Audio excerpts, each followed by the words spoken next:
ಮಕ್ಕಳಿಂದ ಅವನ ಒಂದು ಪೌರೋಹಿತ್ಯದ ಒಳಗೆ ಯಜ್ಞವನ್ನು ಮಾಡಿಸಿದರೆ ಪುತ್ರಕಾಮೇಷ್ಟಿ ಮಾಡಿಸಿದರೆ ಮಕ್ಕಳ ಖಾತ್ರಿ. ಅದಕ್ಕೆ ನೀನು ಕಳಿಸಬೇಕು. ಅವಂತ ರೋಮಪಾದ ರಾಜ ನಮ್ಮ ಮಗಿದಿ ಬೇಕಾದವನೇ.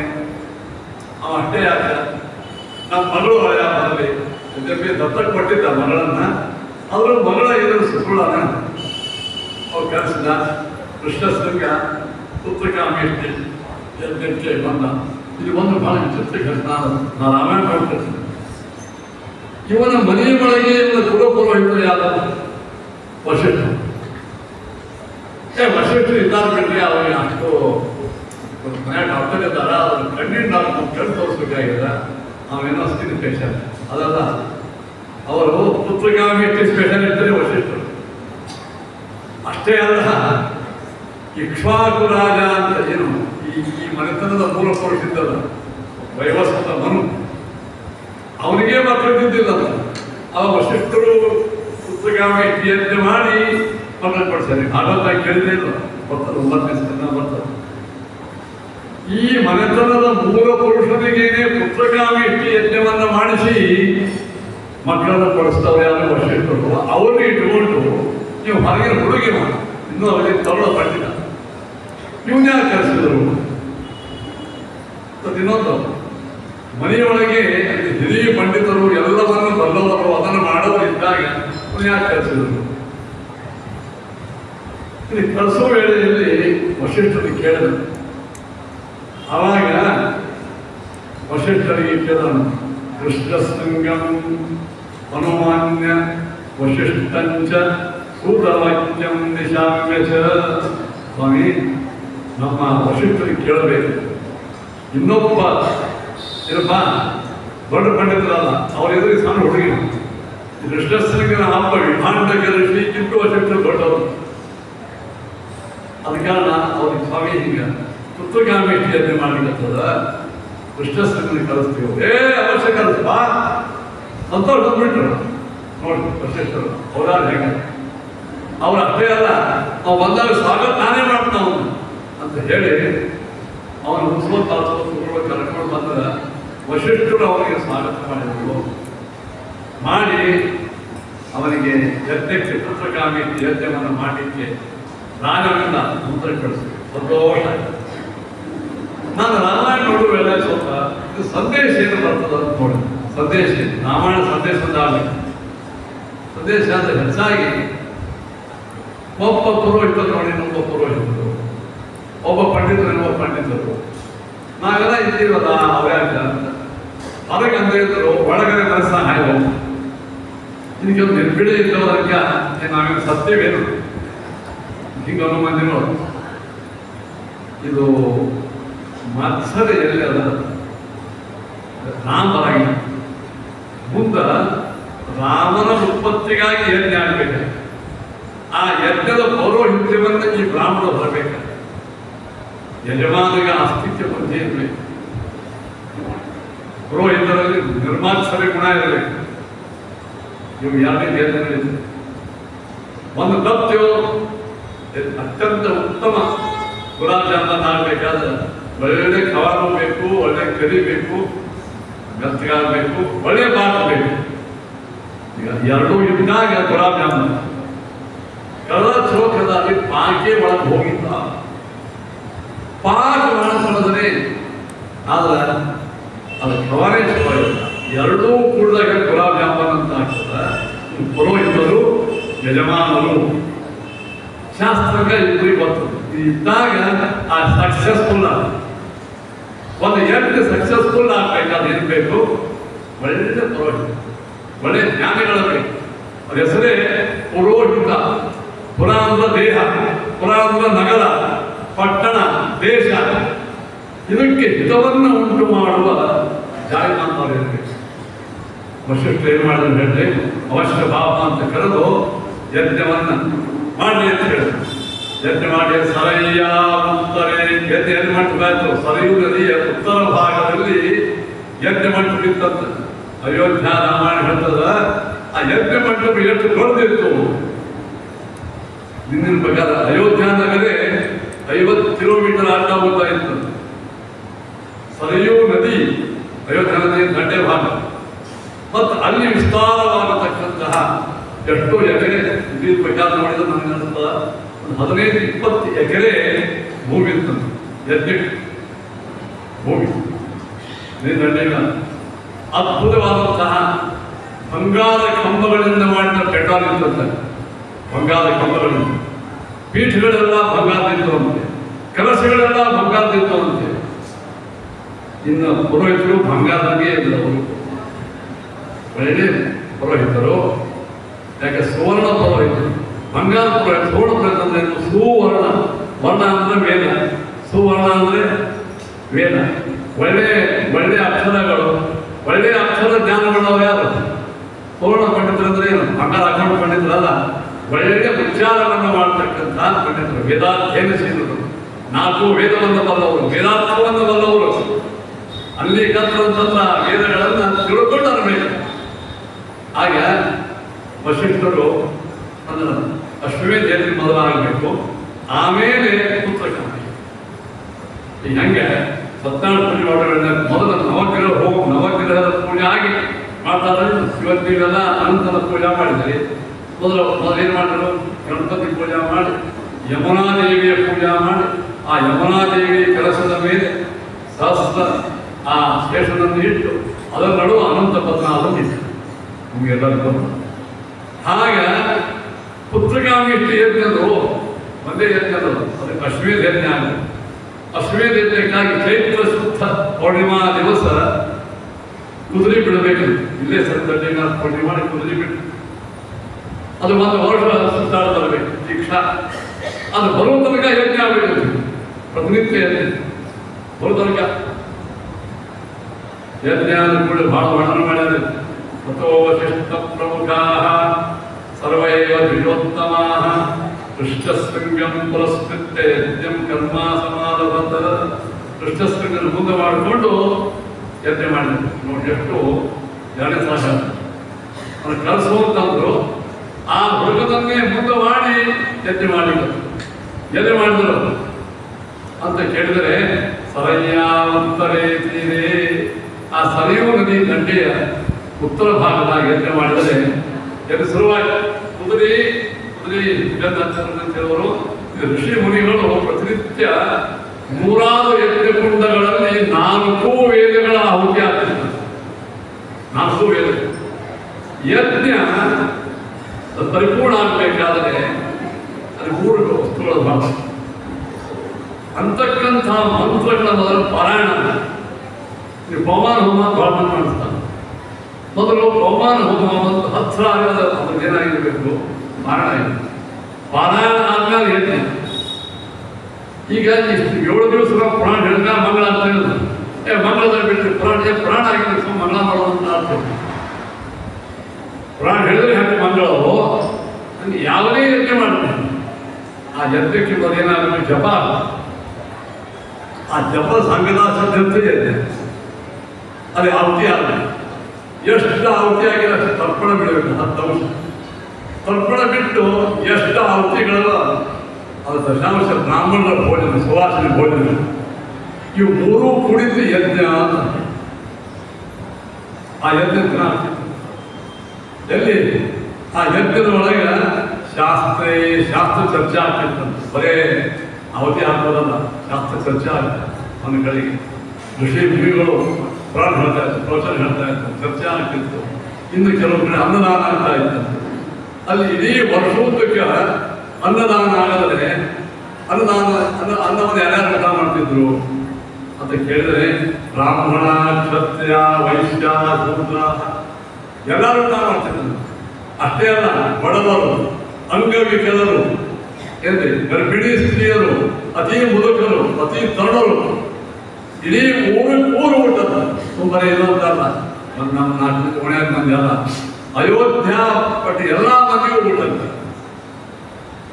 ಎಂಥ ಊಟ್ರಿ ಅದು ಹೇಳಿದ್ರೆ ರಾಮಾಯಣ ಊಟ ಹಾಕಿ ಕೊಡ್ತದ ಅದು ಹೇಳಿದಂತ ಅನ್ನ ಪರ್ವತಗಳಿತ್ತು ಅಂತ ಆಮೇಲೆ ಪಾಯಸದ ಹಣ್ಣಿತ್ತು ಅಂತ ಏನು ಕೃಷಿ ಹೊಂಡ ಮಾಡ್ತಾರಲ್ಲ ಪಾಯಸ ಹಣ್ಣು ಆ ಪಾಯಸ ಹೊಂಡದ ಒಳಗೆ ಅತ್ಯುತ್ತಮ ಪಾಯಸ. ಅದನ್ನು ಕುಡಿದು ಅಲ್ಲಿ ಮಗ್ಲಕ್ಕೆ ಆನೆಗಳು ಪಾಯಸವನ್ನು ಕುಡಿದು ಆರಾಮ್ ಮಲ್ಕೊಂಡ್ರೆ ಬಿಟ್ಟಿರ್ತಾರೆ. ಆ ಆನೆ ಕೊಳ್ಳಾಗ ಬಂಗಾರದ ಹಾಲು ಇತ್ತು ಅಂತ ನೋಡಿ. ಆನೆ ಕೊಳ್ಳಾಗಿ ಮಲ್ಕೊಂಡು ಆನೆ ಕೊಳ್ಳಾಗ ಬಡಿಸೋರ ಕೈ ಒಳಗೆ ಬಂಗಾರದ ಒಳಗಡೆದ್ದು ನೀವು ಕೂತೋರ ಕೈಯಾಗಿ ಬಿಟ್ಟಿದ್ರು. ಬಳಸೋರೇ ಹೀಗಿದ್ರು. ಎಂಥೆಂಥ ಊಟ ಮಾಡ್ತಿದ್ರು. ಆಗ ಎಲ್ಲ ಕುರುಡರು, ಕುಂಟರು, ಜಡರು, ಅಂಧರು, ಪಂಗುಗಳಂದ್ರೆ ಹ್ಯಾಂಡಿಕ್ಯಾಪ್ ವಿದ್ಯಾರ್ಥಿಗಳು, ಸ್ನಾತಕರು, ಮಹಾಬ್ರಾಹ್ಮಣರು, ಅಪಂಡಿತರು, ಪಂಡಿತರು ನೋಡಿ. ಅನ್ನದಾನ ಎಲ್ಲಿ ಭಾಳ ನಡೀತದ ಅರ್ಧಕ್ಕರ್ಧ ಮುಖ್ಯಾವಧಾನ ಎಲ್ಲಿ ಸರಿಯಾಗಿದೆ ಅಂತ ಸಂಜೀವಾಚಾರ ಭಾಳ ಸುಂದರ ದಾಸತ್ರ ಮಾಡಿದ್ರು. ಏನು ಊಟ, ಏನು ತಿಂಡಿ, ಏನಿರೋದು, ಎರಡು ಹೊತ್ತ ಕಾಫಿ, ಉಪ್ಪಿಟ್ಟ ಅಂದ್ರೆ ಅದೆಲ್ಲ ಆಯ್ತು. ಪುರಾಣ ನಂಬರ್ ಯಾರು ಹೋಗ್ತು. ಅಡುಗೆ ಊಟ ಚಲೋ ಯಾವುದೇ ಸಾವಳ ಕಾರ್ಯಕ್ರಮ ಆಗಲಿ, ಮಾಸಾಭ್ರಾಂತಿ ಆಗಲಿ, ಏನೇ ಆಗಲಿ ಅತ್ಯುತ್ತಮವಾಗಿ ನೋಡ್ರಿ. ನಾನು 3 ದಿವಸ ಅನ್ನ ಹೊಡಿ ನೋಡಿ. ಇದು ಕೈ ವಾಸ ಹೋಗಿದ್ರು ನೋಡಿ. ಆಚಾರ್ಯ ಹೇಳಿದ ಪುರಾಣದ ವಾಸ ಹೋಗಿತ್ತು ತಲೆಯಿಂದ. ಕೈಯಾಗಿ ವಾಸ ಮಾಡ್ತಾ ಇದ್ದೀರಿ ಆವಾಗ ಬಂದಿದ್ದಿಲ್ಲ. ಆದರೆ ಇದೆಲ್ಲೂ ಇದೆ. ನಾನು ಸತ್ರು ಹೋದ, ನನ್ನ ಸತ್ರು ಹೋದ. ಅದು ಅತ್ಯುತ್ತಮವಾಗಿ ನಡೆದಾಗ ಅನೇಕ ಬ್ರಾಹ್ಮಣರು ದಾನ ತೋರಿಸಿದ್ರು. ಒಬ್ಬ ದರಿದ್ರ ವ್ಯಕ್ತಿ ದಶರಥನು, ನಾನು ಇಷ್ಟೊಂದು ಯತ್ನ ಮಾಡಿದ್ರಿಂದ ನಾನು ಹೆಂಡತಿ ಕೈ ಒಳಗೆ ಬಂಗಾರ ಇದ್ದೆ ತೋಮರಾಯ ಅಂತ ಅವರೇ ತಡೆದ ಕಡಗವನ್ನು ಬಿಚ್ಚಿಕೊಟ್ಟ ದಶರಥನ. ದರಿದ್ರಾಯ ಬ್ರಾಹ್ಮಣಾಯ ಯಾಚಮಾನಾಯ ಹಸ್ತಾಭರಣಮುತ್ತಮಂ. ನನ್ನ ಕೈ ಒಳಗೆ ಕಡಗ ತೆಗೆದು ಯಾರೂ ಇಲ್ಲ, ಅಸಮಾಧಾನ ಆಗಿ ಹೋಗ. ಯಾವುದೇ ಜಾತಿಯ ಭಾಳ ಜಾತೀಯತ ಮಾಡ್ತಿದ್ರು ಹಿಂದಿನ ದೇಶದಾಗ. ಜಾತೀಯತ ಏನೇನು ಎಲ್ಲರೂ ಆರಾಮಾಗಿ ಊಟ ಮಾಡ್ಕೊಂಡು ಹೀಗೆ ಕಸ್ಮೈ ಚಿಂತ ಯಾಚಮಾನಾಯ. ಈ ಕಡೆ ಯಜ್ಞ ನಡೀತು. ಇನ್ನೇನು ಯಜ್ಞದ ಮುಗಿಯುವ ವೇಳೆ ಕುದುರೆ ಬರಬೇಕು, ಕಷ್ಟಮೇಲೆ ಆಗಬೇಕು, ಆಮೇಲೆ ಪುತ್ರಕಾಮಿಟಿ ದುಷ್ಟಸ್ನಿಗನ್ನು ಮುಂದೆ ಮಾಡಿಕೊಂಡು 1 ವರ್ಷದ ತನಕ ಪ್ರತಿನಿತ್ಯವಾಗಿ 4 ವೇದಗಳ ಪಾರಾಯಣ, 4 ವೇದಗಳ ಆಹುತಿ, ಅದಕ್ಕೆ 10 ಪಟ್ಟು ಬ್ರಾಹ್ಮಣರ ಭೋಜನ, ಜನಸಾಮಾನ್ಯರ ಭೋಜನ, ಅಲ್ಲದೆ ಯಜ್ಞ ಯಾಗಾದಿಗಳು, ಸಂಗೀತಗಳು, ನೃತ್ಯ ಇತ್ಯಾದೆಲ್ಲ ಇತ್ತು ಅಂತ. ದುಷ್ಟಸ್ನಿಗೆ ಅವನ ಹೆಂಡತಿ ಅಲ್ಲೇ ಇತ್ತು. ಇಷ್ಟೆಲ್ಲ ಆದ ಮೇಲೆ ಸತ್ಯಲೋಕದ ಒಳಗೆ ಮೀಟಿಂಗ್ಗಳು ಏನು ರಾವಣನ ಕಾಟ ಬಹಳ ಆಗಿದೆ ಎಲ್ಲ ಕಡೆ.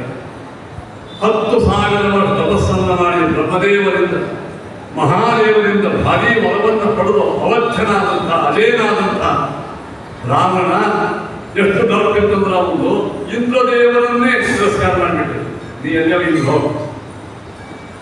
ಅಷ್ಟ ದಿಕ್ಪಾಲಕರ ಮಾತು ಕೇಳಬೇಕು.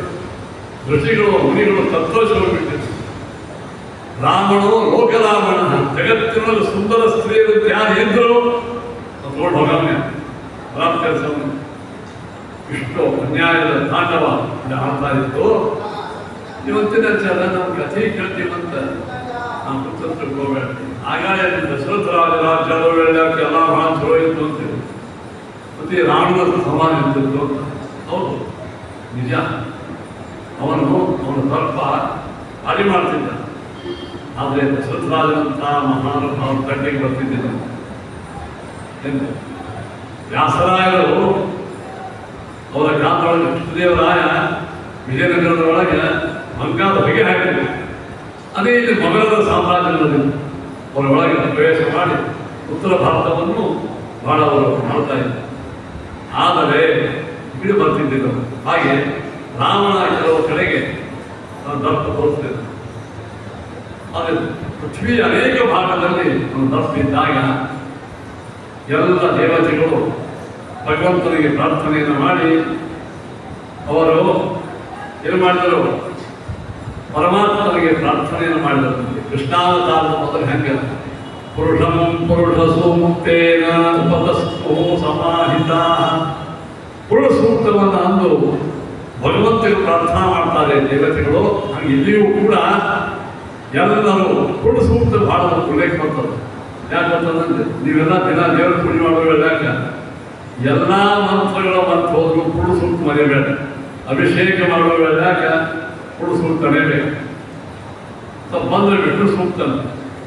ಈಗ ಆಯರು ಮಧ್ಯಮಾಲಯ ಗ್ರಂಥದೊಳಗೆ ಒಂದು ಅಭಿಷೇಕ ಪರಿಪೂರ್ಣ ಫುಲ್ ಟೈಮ್ ಅಭಿಷೇಕ ಆಗಬೇಕಾದ್ರೆ ಪೂರ್ಣ ಸೂಕ್ತ, ಬಿಟ್ಟು ಸೂಕ್ತ, ಕರ್ಮ ಸೂಕ್ತ, ಸಮುದ್ರ ಸೂಕ್ತ, ಜೈಂದೋ ಸೂಕ್ತ, ಪವಮಾನ ಸೂಕ್ತ ಎಲ್ಲ ಅದಕ್ಕೆ ಆಗಲಿಲ್ಲ.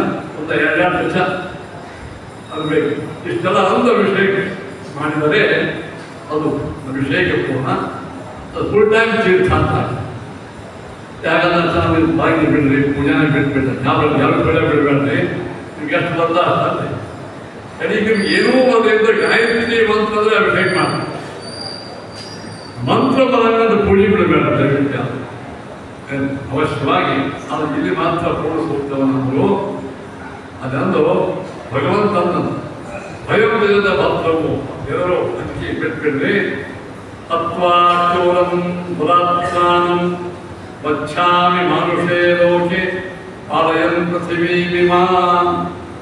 ನಾನು ಆ ದುರಾತ್ಮನಾದಂತಹ ದೈತ್ಯನ ರಾವಣ ಸಂಹಾರ ಮಾಡಿ ಮನುಷ್ಯ ಲೋಕದಲ್ಲಿ ನಾನು 13,000 ವರ್ಷ ವಾಸ ಮಾಡುವುದು ಅಂತ ನಾವು ಹೇಳೋದು. 13,000 ಅಲ್ಲಿ ಪರಮಾತ್ಮ ಎಲ್ಲಿ ಅವತಾರ ಮಾಡಬೇಕು ಮುಂಜಾನೆ ಹೇಳಿದ. ಪೃಥ್ವಿ ದೇಶದ ಅನೇಕ ರಾಜರು ಹೋದರಂತ ಸತ್ಯ ಸ್ವಾಮಿ ಭಗವಂತ ನಮ್ಮಲ್ಲಿ ಅವತಾರ ಅಂತ ಹೇಳ್ತಾರೆ. ಪರಮಾತ್ಮ ಹೇಳಬಿಟ್ಟ, ಎಲ್ಲಿ ತಂದೆ ತಾಯಿಗಳು ಕ್ಯಾರೆಕ್ಟರ್ ಫುಲ್ ಆಗ್ಯಾರ, ನಮ್ಮನೆ ತಪಸ್ವಿಗಳಾಗ್ಯಾರ, ಪ್ರಜಾರಕ್ಷಕರಾಗ್ಯಾರ, ಅವರ ತಂದೆ ಅವರ ತಾಯಿ ಶುದ್ಧವಾದಂಥವರಿದ್ದಾಗ ನಾನು ಅಲ್ಲಿ ಅವತಾರ ಮಾಡ್ತೇನೆ. ಯಾಕೆ ಹೇಳಿ, ರಾಮ ಇಡೀ ಮಾನವರಿಗೆ ಒಂದು ಆದರ್ಶವನ್ನು ಮಾಡತಕ್ಕಂಥ ವ್ಯಕ್ತಿ. ಆದರ್ಶವನ್ನು ಇನ್ನೊಬ್ಬರಿಗೆ ಹೇಳೋರು ತಾವು ಪುರ ಆದರ್ಶ ಇರಬೇಕು, ತಾವು ಆದರ್ಶರಾಗಿರಬೇಕು, ತಮ್ಮ ಪಾಲಿಸಿ ಅಂತಾರಲ್ಲ ಅವು ಆದರ್ಶ ಆಗಿರಬೇಕು. ಅದಕ್ಕೆ ಆಗಲಿ ಅಂತ ಹೇಳಿ ಎಲ್ಲ ಕುಲಗಳನ್ನು ಚಾಣಿಸಿ ನೋಡುವ ವೇಳೆಯಾಗ ಈ ಸೂರ್ಯವಂಶ ಇಕ್ಷ್ವಾಕು ಪ್ರಭವ ವಂಶ ಗೊತ್ತಾಯಿತು. ಇಲ್ಲೇ ಅವತಾರ ಕಶ್ಯಪ ಮತ್ತು ಅದಿತಿಯರಾಗಿದೆ. ವೈವಸ್ವತ ಮನು ಶ್ರದ್ಧಾ ಅವರಿಬ್ಬರು ತಪಸ್ಸು ಮಾಡಿದರಂತೆ. ಪರಮಾತ್ಮ ನಮ್ಮ ಮಗ ಆಗಬೇಕಂತೆ. ಆ ವೈವಸ್ವತ ಮನುವಿನ ಅವತಾರನೇ ದಶರಥ. ಸ್ವಯಂಭೂ ಮನುವಿನ ಒಳಗಾಗೇಶ್ವರ. ಆ ಸಾಕ್ಷಾತ್ ಅವನಿಗೆ 3 ಮಂದಿ ಹೆಂಡತರು. ಪರಮಾತ್ಮ ಅವನೊಳಗೆ ಮನಸ್ಸನ್ನು ಇದು ಮಾಡಿ ಸ್ವಯಂ ದೇವರು ಅವನಿಗೆ ಯಜ್ಞವನ್ನು ಮಾಡಿಸುವಂತೆ ವಿಚಾರ ಮಾಡಿದ್ರು. ಸರಿಯು ದಂಡೆಯ ಮೇಲೆ ಕುದುರೆ ಬಂತು. 1 ವರ್ಷ ಸಂಚಾರ ಮಾಡಿದಂತ ಕುದುರೆ ಯಜ್ಞ ಶಿವಯಜ್ಞದ ಶ್ರೇಷ್ಠವಾಗಿರ್ತಕ್ಕಂಥ ಪೂರ್ಣಾಹುತಿ. ಹೀಗೆಲ್ಲ ಕೇಳಿದಂತೆ ಪೂರ್ಣಾಹುತಿ ಒಂದೇನು ಕುದುರೆಯನ್ನೇ ಹಾಕ್ತಾರೆ. ಅಯ್ಯೋ ಆಚಾರ್ಯ ಚಲೋ ಹೇಳ್ಕೊಂಡು ಬಂದಿದ್ದೆ, ಅಲ್ಲಿಯೂ ಕಡಿಮೆ ಅಂತಂದ್ರೆ ಕಡಿದಿರಂಗಿಲ್ಲ. ಬಿಲ್ವ ಪತ್ರದಿಂದ ಆ ಕುದುರೆಗೆ ಸ್ಪರ್ಶ ಮಾಡಿದ ಕ್ಷಣ ಕುದುರೆಯ ಒಳಗಿದ್ದ ದಿವ್ಯ ಆತ್ಮವನ್ನು ಸತ್ಯಲೋಕಕ್ಕೆ ಆತ್ಮ ಹೋದ ಮೇಲೆ ಈ ಕುದುರೆಯ ಸ್ಪರ್ಶ ಮಾಡಿದಾಗ ಅದು ಒಳ್ಳೆ ಕರ್ಪೂರ ಆಕಾರ ಅಂತ. ಆ ಕರ್ಪೂರ ಆದ ಮೇಲೆ ಅದರ ದೇಹವನ್ನು ಹಾಕೊಂಡು ಅವಧಿ ಮಾಡುತ್ತದೆ. ಈಗ ಯಾಕಿಲ್ಲ ಅದು ಅಂದ್ರೆ ಈಗ ನಾವು ಕುದುರೆ ಮುಟ್ಟಿದ ಕರ್ಪೂರ ಆಗ್ತದೆ. ಅಷ್ಟೇ ಅಲ್ಲ, ಆ ಕುದುರೆಗೆ ಬ್ರಹ್ಮಲೋಕವನ್ನು ಕೊಡ್ತಾರಂತೀವಿ ನಾವು ಶ್ರೀಗುರಿಗಳು. ಬ್ರಹ್ಮಲೋಕಕ್ಕೆ ಕಳಿಸುವ ತಾಕತ್ತು ನಮ್ಗೆ ಇಲ್ಲ. ಆ ಪಶುವಿಗೆ ಸತ್ಯಲೋಕವನ್ನು ಕೊಡುವ ಒಂದು ಸಾಮರ್ಥ್ಯ ಬ್ರಾಹ್ಮಣರಿಗೆ ಇರಬೇಕು. ಅದು ಕಲಿಯುಗದಲ್ಲಿ ಈ ಪಶುಯಾಗ ನಿಷೇಧ ಮಾಡಿದ. ಕೆಲವು ಕಡೆಗೆ ಪಶುಯಾಗಿ ಅಶಾಸ್ತ್ರೀಯ ಅಲ್ಲ, ಶಾಸ್ತ್ರೀಯವೇ. ಯೋಗ್ಯತಾ ಅಲ್ಲ ಎಲ್ಲವೂ ಯೋಗ್ಯತಾ ಬೇಕಲ್ಲ, ಯಾವುದಕ್ಕೆ ಒಂದು ಯೋಗ್ಯತಾ ಬೇಕಾಗ್ತದೆ. ಅದು ಅವ್ರು ಮಾಡ್ಯಾದ ನಾವು ಯಾರೋ ಒಬ್ಬರು ಲಕ್ಷ್ಮೀ ದೇವಿ ಮಾಡ್ತಂತ ಹೊರಟಿದ್ರು. ಅವುಗಳನ್ನು ಮಾಡಬೇಡವಲ್ಲ, ಶ್ರದ್ಧೆ ಮಾಡೋದು ಬ್ರಾಹ್ಮಣರೇ. ಯಾರೇನು ಮಾಡಿ ಬ್ರಾಹ್ಮಣೇ ಮಾಡೋದು ಮಾಡಿ ಕುದುರೆ ಬಿಟ್ಟು ಎಲ್ಲೋ ಬಂದಾಗ ಅದು ಯಾರೋ ಮುಸಲ್ಮಾನ ಒಣಗಿ ಹೋಗ್ತು ತಿರುಗಿ ಬಂದೇ ಮತ್ತೆ ಇನ್ನೊಂದು ಯಾವುದೋ ಕಡೆಗೆ ಕುದುರೆ ಮಾಡಿದ್ರು. ಅಪಹಾಸ ಆಗಬೇಕು. ಯೋಗ್ಯತಾ ಇದ್ದರೆ ಮಾಡೋಣ.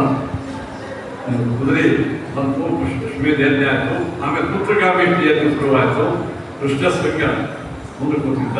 ವಶಿಷ್ಠರು ಏನ್ರೇ ಋಷಿ ಮುನಿಗಳು ಅದ್ಭುತವಾದಂಥ ಮುನಿಮಂಡಲ ಮಧ್ಯವರ್ತಿನ ನಮಗೆ ನೆನಪಾಗ್ತದೆ ಮಧ್ವಿದೆ. ಮಧ್ವಾಚಾರ್ಯರು ಬದರಿಕಾಶ್ರಮಕ್ಕೆ ಹೋದರು, ವೇದವ್ಯಾಸರ ಭೇಟಿಯಾಗಿ. ಅವಾಗ ಗುರುವಿಂದ ನೋಡಿದ್ರಂತೆ ಆಶ್ರಮ ಬರ್ಲಿಕ್ಕಂತಿತ್ತು. ಅಲ್ಲಿ ಬಂದು ನೋಡಿಕತ್ತಾರಂತೆ ಪರಮ ಯಾರನ್ನು. ಇನ್ನು ಬ್ರಹ್ಮದೇವರೇ ಸನ್ಯಾಸ ತಗೊಂಡು ಬರ್ಲಿಕ್ಕತ್ತಾರೋ ಅವರ 30 ಕಣಗಾಲುಗಳ ತಾರಸಂದೀಪ, ಅವರದು ಗಾಳಿ ಲಕ್ಷದಂತೆ ಎತ್ತರ, ಬಂಗಾರದ ಮೈಮಣ್ಣ, ಅಷ್ಟೇ ದೇಹ ಹರಿ ಯಾರು ಬಂದು ನೋಡಿದಾಗ ಮಧ್ವಾಚಾರ್ಯ ವೇದವ್ಯಾಸರು ಕಂಡ್ರಂತೆ. ಹೆಂಗ್ ಕಂಡಿದ್ರು? ಮುನಿಮಂಡಲ ಮಧ್ಯವರ್ತಿನಂ ಜಗನ್ಮಂಡಲ ಮಂಡಲಾಯುಧಂ ಯ ಸತ್ಯವತೀ ಸುತಂ ಹರಿಂ ಪರಿಪೂರ್ಣ ಪ್ರಗತಿ ಸಮೈಕ್ಷತ. ಮುನಿಗಳ ಮಂಡಲ, ದೊಡ್ಡ ಬದಲಿ ವೃಕ್ಷ, ದೊಡ್ಡ ಕಟ್ಟೆ.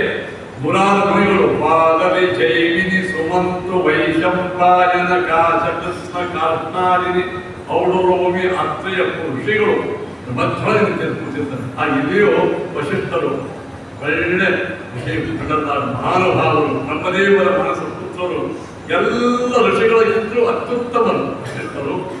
ಅನೇಕ ಇನ್ನೂ ಋಷಿಗಳು ಅತ್ರಿ ವಶಿಷ್ಠ ಚೌಡ ಅಂತ ಹೇಳ್ತಿರಲ್ಲ ಬಂದಿದ್ರು. ಕೃಷ್ಣಶೃಂಗ ತರುಣ ಪಂಡಿತ, ತರುಣ ವಿದ್ವಾಂಸ, ತರುಣ ಹುಡುಗ, ಅವರನ್ನೇ ಮುಂದೆ ಮಾಡಿ ಕೃಷ್ಣಶೃಂಗ ಮಾಡಿ ಆಶ್ಚರ್ಯ ಅನಿಸ್ತದ. ಒಬ್ಬ ದೊಡ್ಡ ಪಂಡಿತ ತಾನೆಲ್ಲದಕ್ಕೂ ಸಮರ್ಥಿ ಇದ್ದಾಗೂ ಆ ಸಣ್ಣ ದೃಷ್ಟಿಕುಮಾರನಿಗೆ ಮಹತ್ವವನ್ನು ಕೊಟ್ಟು ನೀವು ಮಾಡಿ ಇದು ನೋಡಿದ್ರೆ ಹಿಂಗೆ ಅನಿಸ್ತದಲ್ಲ. ಆವಾಗ ಬ್ರಾಹ್ಮಣ್ಯ ಯಾಕೆ ಗಟ್ಟಿತ್ತು, ಬ್ರಾಹ್ಮಣ ಶಕ್ತಿ ಯಾಕೆ ಪವರ್ಫುಲ್ ಇತ್ತು ಅಂತಂದ್ರೆ ಬ್ರಾಹ್ಮಣರ ಒಳಗೆ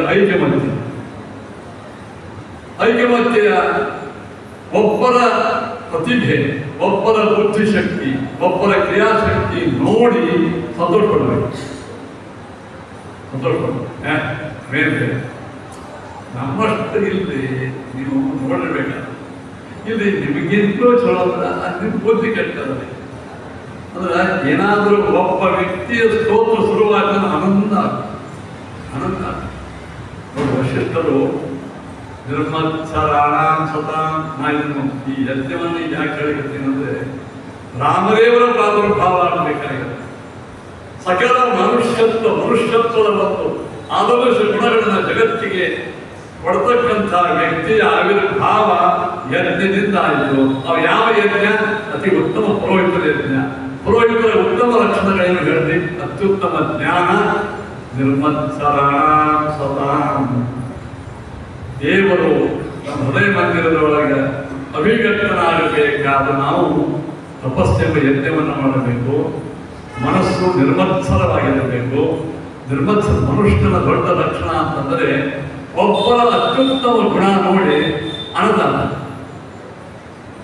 ನಾವು ಮೂಗೂರ್ಲಿಕ್ಕೆ ಅಂದ್ರೆ ಬಹುಶಃ ನಮ್ಮ ಮನಸ್ಸು ಇನ್ನೂ ಚಲೋ ಆಗಿರುತ್ತೆ.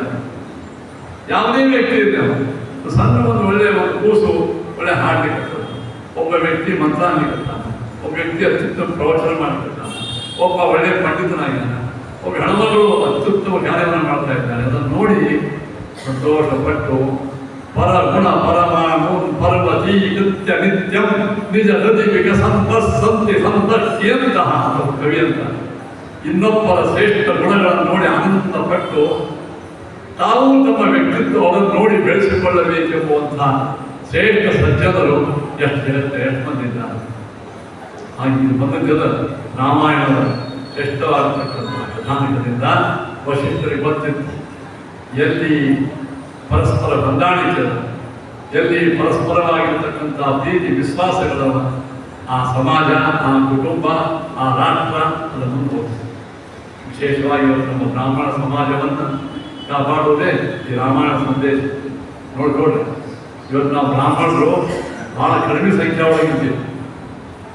ನಾವೆಲ್ಲರೂ ನಮ್ಮೊಳಗೆ ಸಣ್ಣ ಪುಟ್ಟ ಜಗಳಿರ್ತಾವ, ಅದೆಲ್ಲ ಬಗೆಹರಿಸ್ಕೊಂಡು ಒಳ್ಳೆಯ ಕೆಲಸಕ್ಕೆ ಎಲ್ಲರೂ ಮದುವೆ ಆಗಿದೆ. ಧರ್ಮ ಹಿಂದೂ ಧರ್ಮ ಬಂತು ಮದುವೆ ಆಗ, ಬ್ರಾಹ್ಮಣರಾದ್ರು ಮದುವೆ ಆಗೋದು. ಅವ ಬ್ರಾಹ್ಮಣರು ಸ್ಮಾರ್ತರು ಅವರು ಇವರು ಅವನು ಉದ್ಯೋಗ ಇವು ಯಾವ ಮಾತಾಡಬೇಡ. ಬ್ರಾಹ್ಮಣ ಸಮಾಜ ಗಟ್ಟಿಯಾಗಿರ್ಬೇಕಂದ್ರೆ ನಮ್ಮೊಳಗಿನ ಪಂಗಡಗಳೇನವ ನೋಡ್ರಿ, ಅದು ಬಿಡಬಾರ್ದು. ಮತ್ತು ಪಂಗಡ ಇರಲಿ,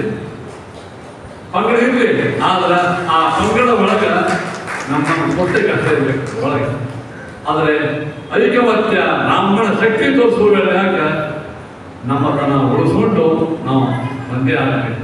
ಒಂದು ಹಾರದೊಳಗೆ ಅದು ಗುಲಾಬಿ ಇರ್ತದ, ಹಳದಿ ಶಾಮಂತಿಗೆ ಇರ್ತದ, ಬಿಳಿ ಮಲ್ಲಿಗೆ ಇರ್ತದ, ಒಂದು ಜಾಂಬಳಿ ಅಡಿಕೆ ಹೂ ಇರ್ತದ, ಎಲ್ಲ ಹೂಗಳು ಒಂದೇ ಸೂತ್ರೊಳಗೆ ಇರ್ತಾವೆ. ಆ ಹಾರಗಳು ಚಂದ ಕಾಣಿಸ್ತದೆ. ಅದ್ರ ಮಜಾ ಇರೋದ ಅವೆಲ್ಲ ಒಂದೇ ಪುರುಷಾದ, ಎಲ್ಲ ಒಂದೇ ಆಗ್ಯಾವ. ತಮ್ಮ ಥರ ಬಿಟ್ಟಿಲ್ಲ. ಆ ಹಳದಿ ಥರ ಬಿಟ್ಟರೆ ಶಾಮಂತಿಗೆ ಇಲ್ಲ, ಮಲ್ಲಿಗೆ ಹೂವು ಅದ್ರ ವಾಸನೆ ಬೇರೆ, ಅದ್ರ ರಂಗೇ ಬೇರೆ, ಕಲರೇ ಬೇರೆ. ಆದರೆ ಎಲ್ಲರೂ ಒಂದೇ ಪರಮಾತ್ಮ ಕರುಣೆ ಹಾಕ್ತಾರೆ ನೋಡಿ. ನಾವೆಲ್ಲರೂ ಅನೇಕತೆಯಲ್ಲಿ ಏಕತೆ. ನಾವು ಮಾರ್ಥರಾಗಿರುವಂತೆ, ಸ್ಮಾರ್ಥರಾಗಿರುವಂತೆ, ರಾಮಾಯಣರಾಗಿರುವಂತೆ, ಕಣ್ಣಾಗಿರುವಂತೆ ಯಾವುದೇ ಶಾಖಾಗಳಿರಲಿ ತಮ್ಮ ಶಾಖಾಗಳಲ್ಲಿ ಇರ್ತವೆಲ್ಲ. ನಮ್ಮ ಉದ್ದಾರ ಮಠನೋ, ರಾಯರ ಮಠನೋ, ಉಡುಪಿ ಮಠನೋ, ಆ ಮಠನೋ, ಈ ಮಠನೋ, ಯಾವ ಮಠಗಳೇ ಇರಲಿ ನಾವೆಲ್ಲರೂ ಮಾರ್ಥರು, ನಾವೆಲ್ಲರೂ ಬ್ರಾಹ್ಮಣರು, ವಿಶ್ವಾಮಿತ್ರ, ವಶಿಷ್ಠ ಗೋತ್ರೋತ್ಪನ್ನರು. ನಾವೆಲ್ಲರೂ ಈ ಒಂದು ಹಿಂದೆ ಹೋಗಿ ಸ್ವಲ್ಪ ಹಿಂದಿನ ಇತಿಹಾಸಕ್ಕೆ ಹೋಗಲಿ. ಅದು ಜಗಳ ಕತೆ ಹೇಳ್ತೀನಿ ನಿಮಗೆ. ಈ ಕುಡಿದ ಕತೆ ಹೇಳಿ ಜಗಳ ಕತೆ ಹೇಳ್ತೀನಿ. ಜಗಳಾಡದ ರಿಸಲ್ಟ್ ಏನಾಯಿತು, ಕುಡಿದ ರಿಸಲ್ಟ್. ಇದೆಲ್ಲ ಇತಿಹಾಸ, ನಮ್ಮ ದೇಶದ ಇತಿಹಾಸ. ಇವತ್ತು ಒಕ್ಕಟ್ಟಾಗಿ ಹಿಂದೂಗಳೆಲ್ಲ ಒಂದೇ ಆಗಬೇಕು. ಒಂದೇ ಆದ್ರೆ ಮಾತ್ರ ನಾವು ಉಳಿತೀವಿ. ಇವತ್ತು ಇದು ನೀವು ದಿನ ಚಿಂತನೆ ಮಾಡ್ರಿ. ಅದು ನಾವು ನಮ್ಮ ತನವನ್ನು ಸ್ವಲ್ಪ ಬಿಡಬೇಕಾಗ್ತದೆ. ನಮ್ಮ ಅಹಂಭಾವಗಳು, ನಮ್ಮ ಇಗೋ ನೇಚರ್ಗಳು, ನಮ್ಮ ಪ್ರತಿಷ್ಠೆಗಳು ನಮ್ಮದೇ ನಡಿಬೇಕೆಂಬುವಂಥ ಹುಚ್ಚು ಹಠ ಅದೆಲ್ಲ ಬಿಟ್ಟರೆ ಮಾತ್ರ ಒಂದು ಕುಟುಂಬ, ಒಂದು ಸಮಾಜ, ಒಂದು ರಾಷ್ಟ್ರ, ಜಗತ್ತು ಆಗಬಹುದು. ಇಲ್ಲದೇ ಇದ್ದರೆ ನಮಗೆ ಒಳ್ಳೆ ಯಾವುದೇ ಭವಿಷ್ಯಗಳಿಲ್ಲ. ಅಂದರೆ ವಶಿಷ್ಠರು ರಾಮ ಬರುವುದಿತ್ತು ಮೊದಲೇ ವಶಿಷ್ಠರು, ಋಷಿಕರು ಎಲ್ಲರೂ ಏಕತ್ರ ಸೇರ್ಯಾರ. ಎಲ್ಲರೂ ಏಕತ್ರ ಸೇರಿದಾಗ ಯಜ್ಞ ಸಫಲ. ಯಜ್ಞ ಸಫಲ ಹೆಂಗಾಗ್ತದೆ? ಏನು ಮಂತ್ರಗಳು, ಏನು ತಂತ್ರಗಳು ಇವೆಲ್ಲ ಆಯ್ತು. ಎಲ್ಲರಲ್ಲಿ ಪ್ರೀತಿ, ವಿಶ್ವಾಸ, ಈ ಭಾವ ಇದ್ದಾಗ ಯಜ್ಞ ಮುಗಿಯುವಾಗ ಗುಣಾವತಿ ಆಯಿತು. ಆ ಯಜ್ಞದಿಂದ ಸುಂದರವಾದಂತಹ ದೇವತಾ ಬಂದ್ಬಿಟ್ಟು ಯಜ್ಞದೊಳಗಿದೆ ಯಜ್ಞ ಕಾಲಾವಧಿ ಬಂದ. ಯಾರವ? ಪ್ರಜಾಪತಿ ಅಂತ ಹೆಸರು. ಚತುರ್ಮುಖ ಬ್ರಹ್ಮದೇವರ ಭೂತ. ಅವನ ಕೈ ಒಳಗೆ ಬಂಗಾರ ಪಾತ್ರೆ ಇಲ್ಲ, ದೊಡ್ಡ ಪಾತ್ರೆ ಬಂಗಾರ, ಸ್ವಯಂ ಮೈ ಬಣ್ಣ ಬಂಗಾರದ ಏನು ಅದ್ಭುತ ರೂಪ. ಇದೇ ಅಯೋಧ್ಯ ಪಟ್ಟಣದ ಸರಿಯು ದಂಡಿ ಉತ್ತರ ಭಾಗದೊಳಗೆ ನಡೆದ ಇದೇ ಈ ಭೂಮಿಯೊಳಗಿದೆ. ಆ ಪ್ರಜಾಪತಿ ಬಂದಂತೆ ಇದಂತು ನರಶಾರ್ಥೂಲ ಪಾಯಸಂ ದೇವ ನಿರ್ಮಿತಂ. ನರಶಾರಾಜ ವಶಿಷ್ಠರೇ, ಇದಂತು ನರಶಾರ್ಥೂಲ ಪಾಯಸಂ ದೇವ ನಿರ್ಮಿತಂ. ಇದು ಪಾಯಸ ಮಾಡ್ತಿದ್ದೆ ನಾನು. ಈ ಪಾಯಸ ಯಾರು ಅಡುಗೆ ಮಾಡಿಲ್ಲ, ದೇವ ನಿರ್ಮಿತಂ. ಸಾಕ್ಷಾತ್ ಚತುರ್ಮುಖ ಬ್ರಹ್ಮದೇವರೇ ಅನೇಕ ದೇವತೆಗಳಿಗೆ ಅಜ್ಞಾ ಮಾಡಿ ಮಾಡಿಸಿದ್ದಾರೆ ಈ ಪಾಯಸ. ಈ ಪಾಯಸ ಕುಡಿದು ಏನಾಗ್ತದೆ? ಪ್ರಜಾಕರ ಗ್ರಹಾಣತ್ವ, ಅತ್ಯುತ್ತಮ ಸಂತಾನವನ್ನು ಕೊಡುವ ಪಾಯಸ. ಧನ್ಯಂ ಆರೋಗ್ಯವರ್ಧನಂ. ಈ ಪಾಯಸವನ್ನು ಕುಡಿದರೆ ಆ ಹುಡ್ತಕ್ಕಂತಹ ಮಕ್ಕಳು ಮಹಾ ಭಾಗ್ಯವಂತರು, ತಂದೆರು. ಆರೋಗ್ಯವರ್ಧನಂ, ಆರೋಗ್ಯವನ್ನು ಬೆಳೆಸ್ತಕ್ಕಂಥದ್ದು ಪ್ರಜಾಕರವಾಗಿದ್ದರು. ಇದನ್ನು ಏನು ಮಾಡು? ಗ್ರಹಾಣತ್ವಂ. ನಿನ್ಗಾಗಿ ಕಳಿಸಿದ್ದಾರಪ್ಪ ಯಜಮಾನ, ಧನ್ಯಂ ಆರೋಗ್ಯ. ಆನಂದ ಆಯ್ತು. ಅಲ್ಲಿ ಯಾಕೆ ಹೇಳಿ ಪೂಜೆ ಮಾಡೋಗಳಿಗೆ ದೇವರು ಎದ್ದು ಬಂದು ಕೂಸು ತಗೋಪ ಅಂತ ಕೊಟ್ರ ದಿವಸ ಮಂದಿ ಪೂಜೆ ಹೆಲ್ಪ್ ಮಾಡ್ತಾರಲ್ಲ. ಹಾಗಾದ್ರೆ ಈ ಪೂಜೆ ಸಕ್ಸಸ್ಫುಲ್ ಯಾಕೆ ಆಯ್ತದೆ? ಎದ್ದು ಸಫಲ ಆಯ್ತು. ಸಫಲ ಯಾಕೆ ಆಯ್ತು ಹೇಳಿ? ಹಾಗಾದ್ರೆ ಹೇಳಿದ್ರು ಮಾಡುವ ಯಜಮಾನ ಆಸ್ತಿಕನಾಗಿದೆ. ದಶರಥ ರಾಜ ಕೆಲವು ಮಂದಿ ಯಜಮಾನ ಬಹಳ ಚಲೋ ಇರ್ತಾರೆ. ಅದು ಹೆಂಗಿರ್ತಾರಂದ್ರೆ ನೋಡಿ, ನಮ್ಗೆಲ್ಲ ಬರ್ಲಿಕ್ಕೆ ಆಗಂಗಿಲ್ಲ, ದುಡ್ಡು ತಗೊಳ್ರಿ, ನೀವೇನು ಮಾಡ್ತೀರಿ ಮಾಡ್ತೀರಿ, ಆದ್ರೆ ನಮಗೆ ಕ್ಯಾಪ್ ಕೊಡ್ಬೇಡ, ಅಲ್ಲಿ ಕೊಡ್ರಿ, ಇಲ್ಲಿ ಕೊಡ್ರಿ, ಮಳಿಗಿರಿ. ಇದು ಯಜಮಾನ ಲಕ್ಷಣ. ಅವನೇ ಮಾಡಬೇಕು. ಹಸಿಗೆ ಹೋಗ್ಯಾರ ಊಟ ನಾವೇ ಮಾಡಬೇಕು. ಅಡುಗೆ ಕಾಂಟ್ರಾಕ್ಟ್ ಕೊಡ್ಬೋದು, ಆದರೆ ಊಟ ಮಾಡೋ ಕಾಂಟ್ರಾಕ್ಟ್ ಯಾರು ಕೊಡ್ತೀರಿ? ಊಟ ನೀವೇ ಮಾಡ್ತೀರಿ ಅಂತ. ಅಡುಗೆ ಕಾಂಟ್ರಾಕ್ಟ್ ಕೊಡ್ಬೋದು, ಊಟ ನೀವೇ ಮಾಡಬೇಕು. ಆಗ ಯಜ್ಞಕ್ಕೆ ಯಜಮಾನ ಅವನು ಇಡೀ ಒಂದು ವರ್ಷ ಅಲ್ಲೇ ಕೂತಿರ್ತಾರೆ. ಬ್ರಾಹ್ಮಣರು ಅಲ್ಲೇ ಇರ್ತಾರೆ. ಪೌರ್ಣ ಪಾರಾಯಣ ಅದೇ ಮಾಡಿ. ಅದಕ್ಕೇನಾಯಿತು? ಪ್ರಜಾಪತಿ ಬಂದು ಆ ಯಜ್ಞ ಪಾಯಸವನ್ನು ತಗೋದು ಬಂದಾಗ ಒಮ್ಮೆ ತಗೊಳ್ಳಿ ಬೇಜಾಗ ಇದು ಮಾಡಿದವರು ಯಾರು ಹೇಳ್ರಿ? ವಶಿಷ್ಠರು. ನಾನು ವಶಿಷ್ಠ ನೋಡಿ ವಶಿಷ್ಠರೇ ವಶಿಷ್ಠರು ಹೇಳಿದ ಆ ಪಾಯಸವನ್ನು ಕೈಯಾಗ ಕೊಟ್ಟ. ಸಾಕ್ಷಾತ್ ಚತುರ್ಮುಖ ಬ್ರಹ್ಮದೇವರ ಪ್ರತಿನಿಧಿ.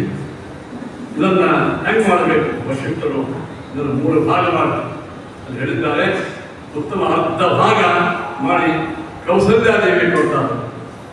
ಇನ್ನು ಉಳಿದ್ರೆ ಮತ್ತೆ ಅರ್ಧ ಮಾಡಿ ಅದಕ್ಕೆ ಇನ್ನೊಂದು ಅರ್ಧ ಚಿಕ್ಕದ ಅರ್ಧ ಮಾಡಿ 2 ಭಾಗವನ್ನು ಸುಮಿತ್ರಾದೇವಿ ಕೊಟ್ಟು ಇನ್ನು ಉಳಿದ ಇನ್ನೊಂದು ಅರ್ಧ ಭಾಗವನ್ನು ಚಿಂತಾ ಭಾಗವನ್ನು ಕೈಕೇಯಿ ಕೊಟ್ಟು ಇಲ್ಲಿ ಪಾಯಸ ಪ್ರಾಪ್ತಿ. ಪಾಯಸ ಕೊಟ್ಟರು.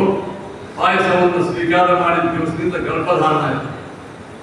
ಕೌಸಲ್ಯಾದೇವಿ ರಾಮದೇವರನ್ನು ತನ್ನ ಉದರದಲ್ಲಿ ಇಟ್ಟುಕೊಂಡು ಹಂಗ ಹುಣ್ಣಿಮೆ ಚಂದ್ರನಂತೆ ಬೆಳಗ್ತಾ ಇದ್ದಾರಂತೆ. ಸಾಕ್ಷಾತ್ ರಾಮಚಂದ್ರ ಅಲ್ಲಿ ಒಳಗೆ ಯಾವುದನ್ನು ನೋಡ್ರಿ.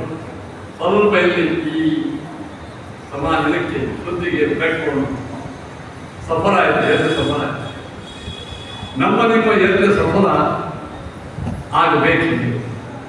ದ್ರವ್ಯ, ದೇಶ, ಕಾಲ, ಪುರೋಹಿತ, ಯಜಮಾನ, ಮಂತ್ರ, ತಂತ್ರಗಳು ಇವು ಕರೆಕ್ಟ್ ಇದ್ದಾಗ ಮಾತ್ರ ಎದ್ದು ಸಫಲ. ಜೀವನಾಚಾರ ಹೇಳಿದಾಗ ಒಂದು ಕಥೆ. ಏನು ಮಧ್ವಾಚಾರ್ಯರು ಕೇರಳ ದೇಶಕ್ಕೆ ಹೋಗಿ ಅಲ್ಲಿ ಒಬ್ಬ ಶೂದ್ರ ರಾಜ. ಅವನಂತೆ ಈ ಬ್ರಾಹ್ಮಣರು ಬರೀ ಬಟ್ಟೆ ಉದ್ಯೋಗ ಮಾಡ್ಕೊಂಡಾರೆ. ಅಲ್ಲಿ ಯಜ್ಞ, ಶ್ರಾದ್ದ, ಪಕ್ಷ ಜ್ಞಾನ ಮಾತ್ರ ಆಗ್ತಾರೆ. 15 ದಿವಸ ಪಕ್ಷಮಾಸ ಅತ್ಯುತ್ತಮ ಉಂಡಿ ಒಳ ತಿಂತಾರೆ. ಇನ್ನೊಂದು ಸ್ವಲ್ಪ ಚೇಂಜ್ ಆಗುತ್ತೆ. ನವರಾತ್ರಿ ಮತ್ತೆ ಅಲ್ಲೆಲ್ಲ ಅಡುಗೆ ಗಿಡಿಗಿಲ್ಲ ಬೇರೆ. ಆಮೇಲೆ ಮತ್ತೆ ಬಟ್ಟೆ ಇಟ್ಟಿರ್ತದೆ. ಅದಕ್ಕೆ ಕೃತ ಅಂತ ಮಾಡ್ಕೊಳ್ತಾರೆ. ಮತ್ತೆ ಪುನಃ ದೀಪಾವಳಿ ಬಂದ್ಕೊಂಡು ಈಗ ಇವರು ಬ್ರಾಹ್ಮಣ ಏನು ಮಾಡ್ಯಾರಂದ್ರೆ ತಮ್ಮ ಬಾಯಿಯ ರುಚಿಯನ್ನು ಹೆಂಗೆ ಮಾಡ್ಬೇಕು ಹಂಗೆ ಮಾಡ್ಕೊಳ್ತು ಯತ್ನವನ್ನು ಮಾಡಿದ್ದಾರೆ ಅಂತ ಇಲ್ಲ. ಇದು ನಾಸ್ತಿಕರು ಮಾಡ್ತಕ್ಕಂಥ ಆರ್ಗ್ಯುಮೆಂಟ್. ಅವ್ರು ತಂದಿದ್ದಾರೆ ನಾಸ್ತಿಕರು. ವೃತಾಗಿದ್ದ 4 ತಿಂಗಳು ಬರ್ತಾವ. ಪಕ್ಷಮಾಸ 15 ದಿವಸ ಬರ್ತಾವೆ. ನವರಾತ್ರಿ 1 ವಾರ ಬರ್ತದೆ. ಇಡೀ ವರ್ಷಕ್ಕೆ ಬಂದ್ಬಿಡ್ತಾವೆ. ಯಾವ್ದು ಹೇಳಿ ಏಕಾದಶಿ 15 ದಿವಸ ಎಷ್ಟಕ್ಕೆ ಏಕಾದಶಿ. ಬ್ರಾಹ್ಮಣರು ಕುಡುಬಾಕ್ರೆ ಆಗಿದ್ರು ಅಂದ್ರೆ ಹೊಟ್ಟೆ ಬಾಕ್ರೆ ಆಗಿದ್ರು ಅಂತಂದ್ರೆ ಅವ್ರಿಗೆ ಚೈನಿ ಜೀವನ ಬೇಕಾಗಿತ್ತು ಅಂದ್ರೆ ಏಕಾದಶಿ ಎಲ್ಲರೂ ಕಾರ್ಯಗಳನ್ನೇ ಮಾಡಬೇಕು. ಬ್ರಾಹ್ಮಣರು ಮಾತ್ರ ತಿಳ್ಕೊತಿರ್ಬೇಕು ಅಂತ ಬರ್ತಿದ್ರು. ಮಾಡ್ಯಾರ ಇಲ್ಲ ಮಸ್ಕೃತಿ ತೆಗೆದು ನೋಡ್ರಿ. ಬ್ರಾಹ್ಮಣನಿಗೆ ಎಷ್ಟು ನಿಷ್ಠಾ, ಎಷ್ಟು ಕೃಷ್ಣ ವೃತ ಹೇಳ್ಯಾರ ಅತ್ಯಾಗ ನೋಡಿ. ಲಸುನ, ಉಳ್ಳಾಗಡ್ಡಿ, ಬರವಳಿ ಶೂದ್ರ ತಿಂದ್ರ ಪಾಪಿನ, ಶೂದ್ರಾದಿಗಳು ತಿಂದ್ರೆ ಪಾಪಿನ. ಬ್ರಾಹ್ಮಣ ತಿಂದ್ರ ಪಾಪ. ಶುದ್ಧವಾದಂತಹ ಮಡಿಗಳನ್ನು ಬ್ರಾಹ್ಮಣ ಊಟ ಮಾಡಬೇಕು. ಕ್ಷತ್ರಿಯರ ಯುದ್ಧವನ್ನು ಆಡ್ತಕ್ಕಂಥವರಿಗೆ ಸ್ವಲ್ಪ ರಿಯಾಯಿತಿ ಕೊಟ್ಟ. ಹಾಗಾದ್ರೆ ಬ್ರಾಹ್ಮಣ ಸ್ವಾರ್ಥಿಯಾಗಿದ್ದ ಅಂತಂದ್ರೆ ಏನು ಮಾಡ್ತಿದ್ದ? ತಾನೇ ಭೋಗವನ್ನು ಮಾಡ್ಬೋದು. ಮಂದಿಗೆ ನಾವು ವೃತ ಹೇಳ್ತಾರೆ. ಮನುಸ್ಮೃತಿ ಒಳಗೆ ಹೇಳ್ತಾರೆ ಬ್ರಾಹ್ಮಣ ಸಂಧ್ಯಾನ 3 ದಿವಸ ಬಿಟ್ಟಾದ್ರೆ ಪುನಃ ಮನೆ ಮಾಡ್ಕೋಬೇಕಂತ. ಕ್ಷತ್ರಿಯಾದಿಗಳಿಗೆ ಬರೇ ಸಣ್ಣ ಚಿತ್ರ. ಬ್ರಾಹ್ಮಣ ಏನಾದರೂ ಶವ ಸ್ಪರ್ಶ ಮಾಡಿದ ಅಂದ್ರೆ ಸ್ನಾನ ಮಾಡ್ಲಿಕ್ಕೆ ಅವ್ರು ಉಪವಾಸ ಹೇಳ್ಯಾರ. ಕ್ಷತ್ರಿಯಾದಿಗಳಿಗೆ ಅಷ್ಟು ಹೇಳಿದ್ರು. ತೆಗೆದು ನೋಡ್ರಿ, ಬ್ರಾಹ್ಮಣನ ಸಂಪತ್ತನ್ನು ಎಂದು ಸಂಗ್ರಹ ಮಾಡಬಾರ್ದು ಅಂತ ಹೇಳ್ಯಾರ. ಕ್ಷತ್ರಿಯರಿಗೆ ಸಂಪತ್ತನ್ನು ಸಂಗ್ರಹ ಮಾಡ್ಲಿಕ್ಕೆ ಹೇಳ್ಯಾರ. ಕ್ಷತ್ರಿಯ ಭೋಗ್ಯ ವಸ್ತುಗಳನ್ನು ಭೋಗ ಮಾಡಬೇಕಂತ ಹೇಳ್ಯಾರ. ಅದೇ ಬ್ರಾಹ್ಮಣ ದೇಹದ ಆರಣೆ ಇರಬೇಕು, ಅಷ್ಟೇ ಮಾಡಬೇಕು. ಒಂದು ವೇಳೆ ಬ್ರಾಹ್ಮಣ ಪಕ್ಷಪಾತಿ ಆಗಿದ್ದ ಅಂದ್ರೆ ಧರ್ಮಶಾಸ್ತ್ರ ಏನು ಮಾಡ್ತೀನಿ ಹೇಳ್ರಿ, ಬ್ರಾಹ್ಮಣ ಏನು ಬೇಕಾದ್ರೂ ಮಾಡಿ ಇಲ್ಲ ಇಲ್ಲ. ಬ್ರಾಹ್ಮಣಸ್ಯ ದೇಹೋಯಂ ಕ್ಷುದ್ರ ಕಾರಣಾಯ ನೇಷ್ಠತೆ. ಬ್ರಾಹ್ಮಣನ ದೇಹ ಸಿಕ್ಕಲ್ಲೇ ತಿನ್ನುವುದು, ಸಿಕ್ಕಲ್ಲೇ ಊಟ ಮಾಡೋದು ಏನೇ ಇಲ್ಲ.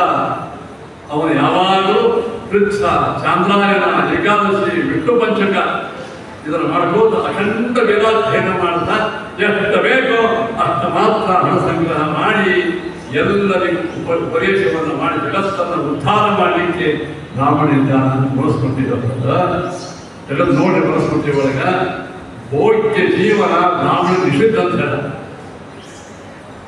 ಪಕ್ಷಪಾತ ಹೇಗಾಗ್ತಾನೆ ಬ್ರಾಹ್ಮಣ? ಪಕ್ಷಪಾತ ಏನು ಮಾಡಬೇಕು ಹೇಳಿ? ಏಕಾದಶಿ ಬ್ರಾಹ್ಮಣ ಮಾಡುವ ಕಾರಣಿಲ್ಲ, ಉಳಿಕೆ ಮಂದಿ ಮಾಡಬೇಕು, ಮಡಿ ಬೆಲೆಗೆ ಕಾಣಿಲ್ಲ. ಅತಿ ಕಷ್ಟ ಹೇಳಿದವರಿಗೆ ಬ್ರಾಹ್ಮಣರಿಗೆ ಎಲ್ಲಿ ನಾನು ಯಾಕೆ ಹೇಳ್ತೀನಿ ಅಂದ್ರೆ ರಾಮದೇವರ ಪ್ರಾದುರ್ಭಾವ ಆಗಬೇಕಾದ ಅತ್ಯುತ್ತಮ ಯಜ್ಞ. ಆ ಯಜ್ಞ ಸಫಲ ಆಗಬೇಕಾದ್ರೆ ಅಲ್ಲಿ ಮಂತ್ರೋಚ್ಚಾರ ಮಾಡುವ ಬ್ರಾಹ್ಮಣರು ಶುದ್ಧರಾಗಿದ್ದಾರೆ. ಆಹಾರ ಶುದ್ಧಿ ಇರಬೇಕು, ಮನಃಶುದ್ಧಿ ಇರಬೇಕು. ಆಹಾರ ಶುದ್ಧಿ ಹೆಂಗೆ ಹೇಳಬೇಕು? ಸಕಾಲಕ್ಕೆ ಸ್ನಾನ, ಸಕಾಲಕ್ಕೆ ದೇವರ ಪೂಜಾ, ನೈವೇದ್ಯ ಭಕ್ಷಣ, ಅನ್ನ, ವೈಶ್ವದೇವ ಪರಿಹರಣ ಅದನ್ನು ಮಾಡಿರ್ತಕ್ಕಂಥ ತಗೋಬೇಕು. ಸಾವಧಾನತೆ ತಂತ್ರ ಸಾರೋಕ್ತ ವಿಧಿಯಿಂದ ದೇವ ಪೂಜೆಯ ಮಾಡಿ ದೇವೇಶಗೆ ಭಾನುಗರ್ಭವನಿತ್ತು ಪರಮಾತ್ಮನಂಗ್ರಿಯುಗ ಧ್ಯಾನವನ್ನು ಮಾಡುವ ಜನರೇ ಸುಜನರು, ದಿನಗಳನ್ನು ಕಳೆಯುವ ಜನರೇ ಸುಜನರು.